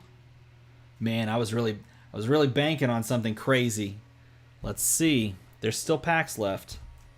Box 3. Still packs. You know what's crazy?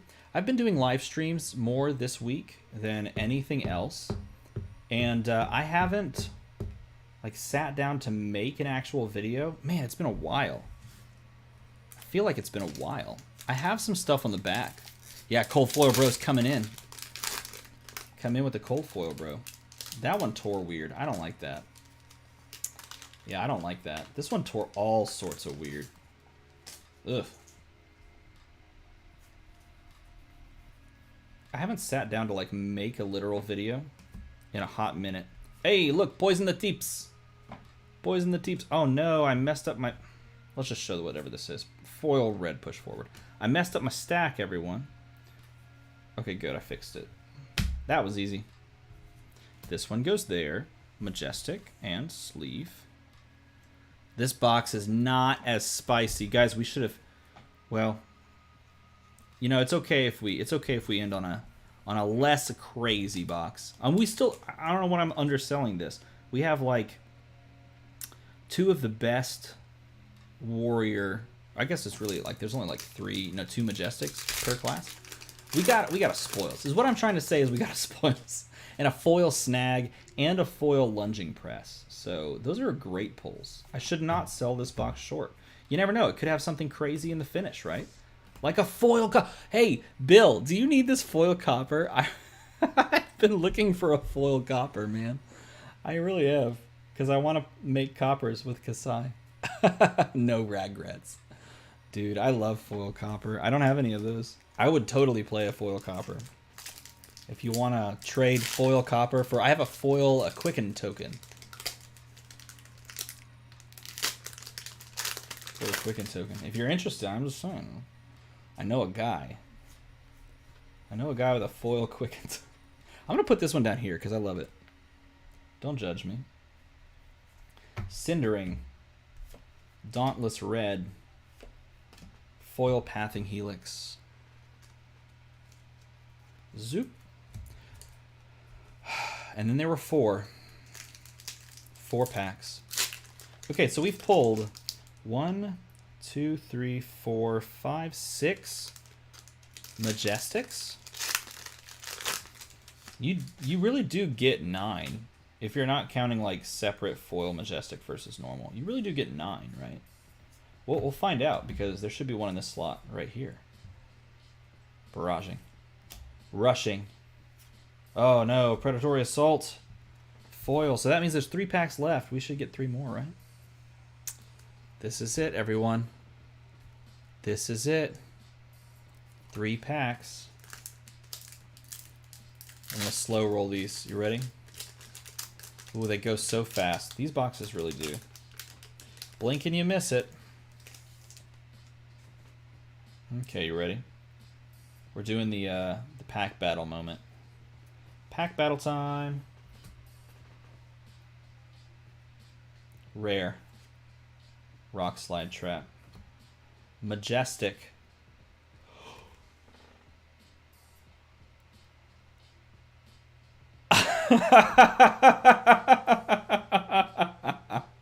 Oh man, what did we say about this box?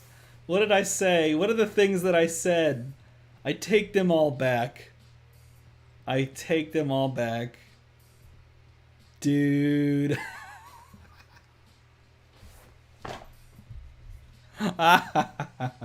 Just in time for spring, says Bill. Bill, congratulations. You had one of these already, I'm sure, but now you got another one. The Krunic. I've never pulled a tunic until now. That is literally... Bill, you have given me the opportunity to literally pull the first tunic I've ever opened. This is the one. This is the first... Is it good? Oh, it looks pretty good. There is no corner damage. I mean, you're probably not grading this. I don't know. Do you grade this? You guys that know more than me, do you grade this tunic? Man, we don't even know what this is yet. Wonder what this is. Ah, foil reenchant for the memes. Come on, everyone. Mid top left Nick. It didn't look like it. It was a piece of like lint or something. It looked more like a thing. Like this stuff. Like the stuff that comes out. It doesn't look like it.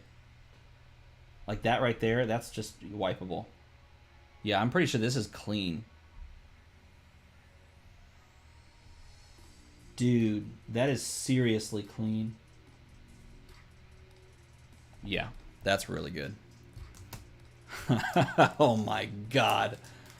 Oh man. I don't even know, man. I don't even know anymore. We've been holding on to these boxes. At this point, with the box price being what it is, like EV says don't open, right? You open. Not the first box, but you open. I looked at this and I thought, oh my god, there's a smudge. And then I realized that's a top hat. And I've never seen the top hat on Overblast before. Dude. I'm spent. I am so spent right now. That's insane. Me too. I'm so glad they dropped super rares because you get this experience. This is literally the best opening experience ever. Is there a better thing to open than this? If I had magnetics, I'd put them in that. That's why I have Shiana in a magnetic. I would put just about all, well, not all cold foils, but like Majestic cold foils, they'd go in magnetics. This card looks terrible in the back. I have top loaders and sleeves. That's what I got. Dude, I don't even know, man. I don't even know what to say anymore. I've been saying stuff. Oh, I missed a rare. That's the box. And what a box it was. Hold on. Let me go hunt this one down. I totally dropped a Towering Titan Yellow. If you were interested, it's Towering Titan Yellow. Okay, so in summation, I'm going to drop the 2 tokens. 1, 2, or not a token. That's technically one of them's a token. We have Poison the Teeps, a foil snag. Okay, we have a foil spoils. Not a foil spoils. What am I saying? A spoils. We have a twinning. We have a perch grapplers, a heron's flight. So if you're counting majestics, 1, 2, 3, 4, 5, 6, with only one of them being foil. But it doesn't even matter because you hit the L. And a mandible claw foil. But you don't care about that one. You care about the L. Next box has a fable, they say. Well, guys, we hit the 3:02 mark. We've streamed for 3 hours. Oh, and don't forget, you got 2 great foil cards that are hard to get. We've hit the 3-hour mark. We're going to save the last box. You say it has a fable. That means you're going to come back and watch when we open it again. You guys want to, like, open packs at lunchtime tomorrow? You guys want to crack some packs? If it's a fable, it'll be the first fable I ever pull from crew. I've never pulled one, so it would... Yeah, that was a dumb statement. Why did I even say that? Duh, of course it would be the first I ever pull. All for Bill, man. Bill, thank you again. I'm going to say thank you 14 times every time we open a box because I'm super pumped to get to do this with you guys. I'm going to make sure all these cards go somewhere nice. Guys, happy 3,000 subscribers, man. Happy 3K.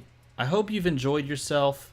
I hope you've had a good time hanging out, talking cards, talking Flesh and Blood and Dice Masters and card games. I've enjoyed it thoroughly. It has been absolutely fantastic. You guys are fantastic. We'll see you again when we hit the 4K. Or heck, we'll probably see you again tomorrow, let's be honest. But we'll see you again when we hit the 4K number as well, which will be in, like, I don't know. Someone was saying that they wanted to pump it by the end of the month, and I was like, that is not, no. But, yes, please. I would take that, but that is really tough to do. That is really tough to do, but I would love that. Nevertheless, guys, I don't even care.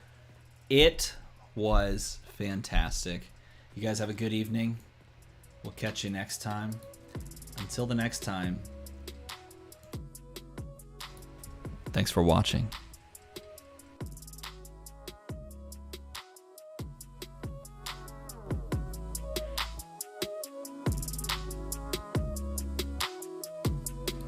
Cold Foil Bros. Cold Foil Bros. Let's go. Cold Foil Bros in the chat.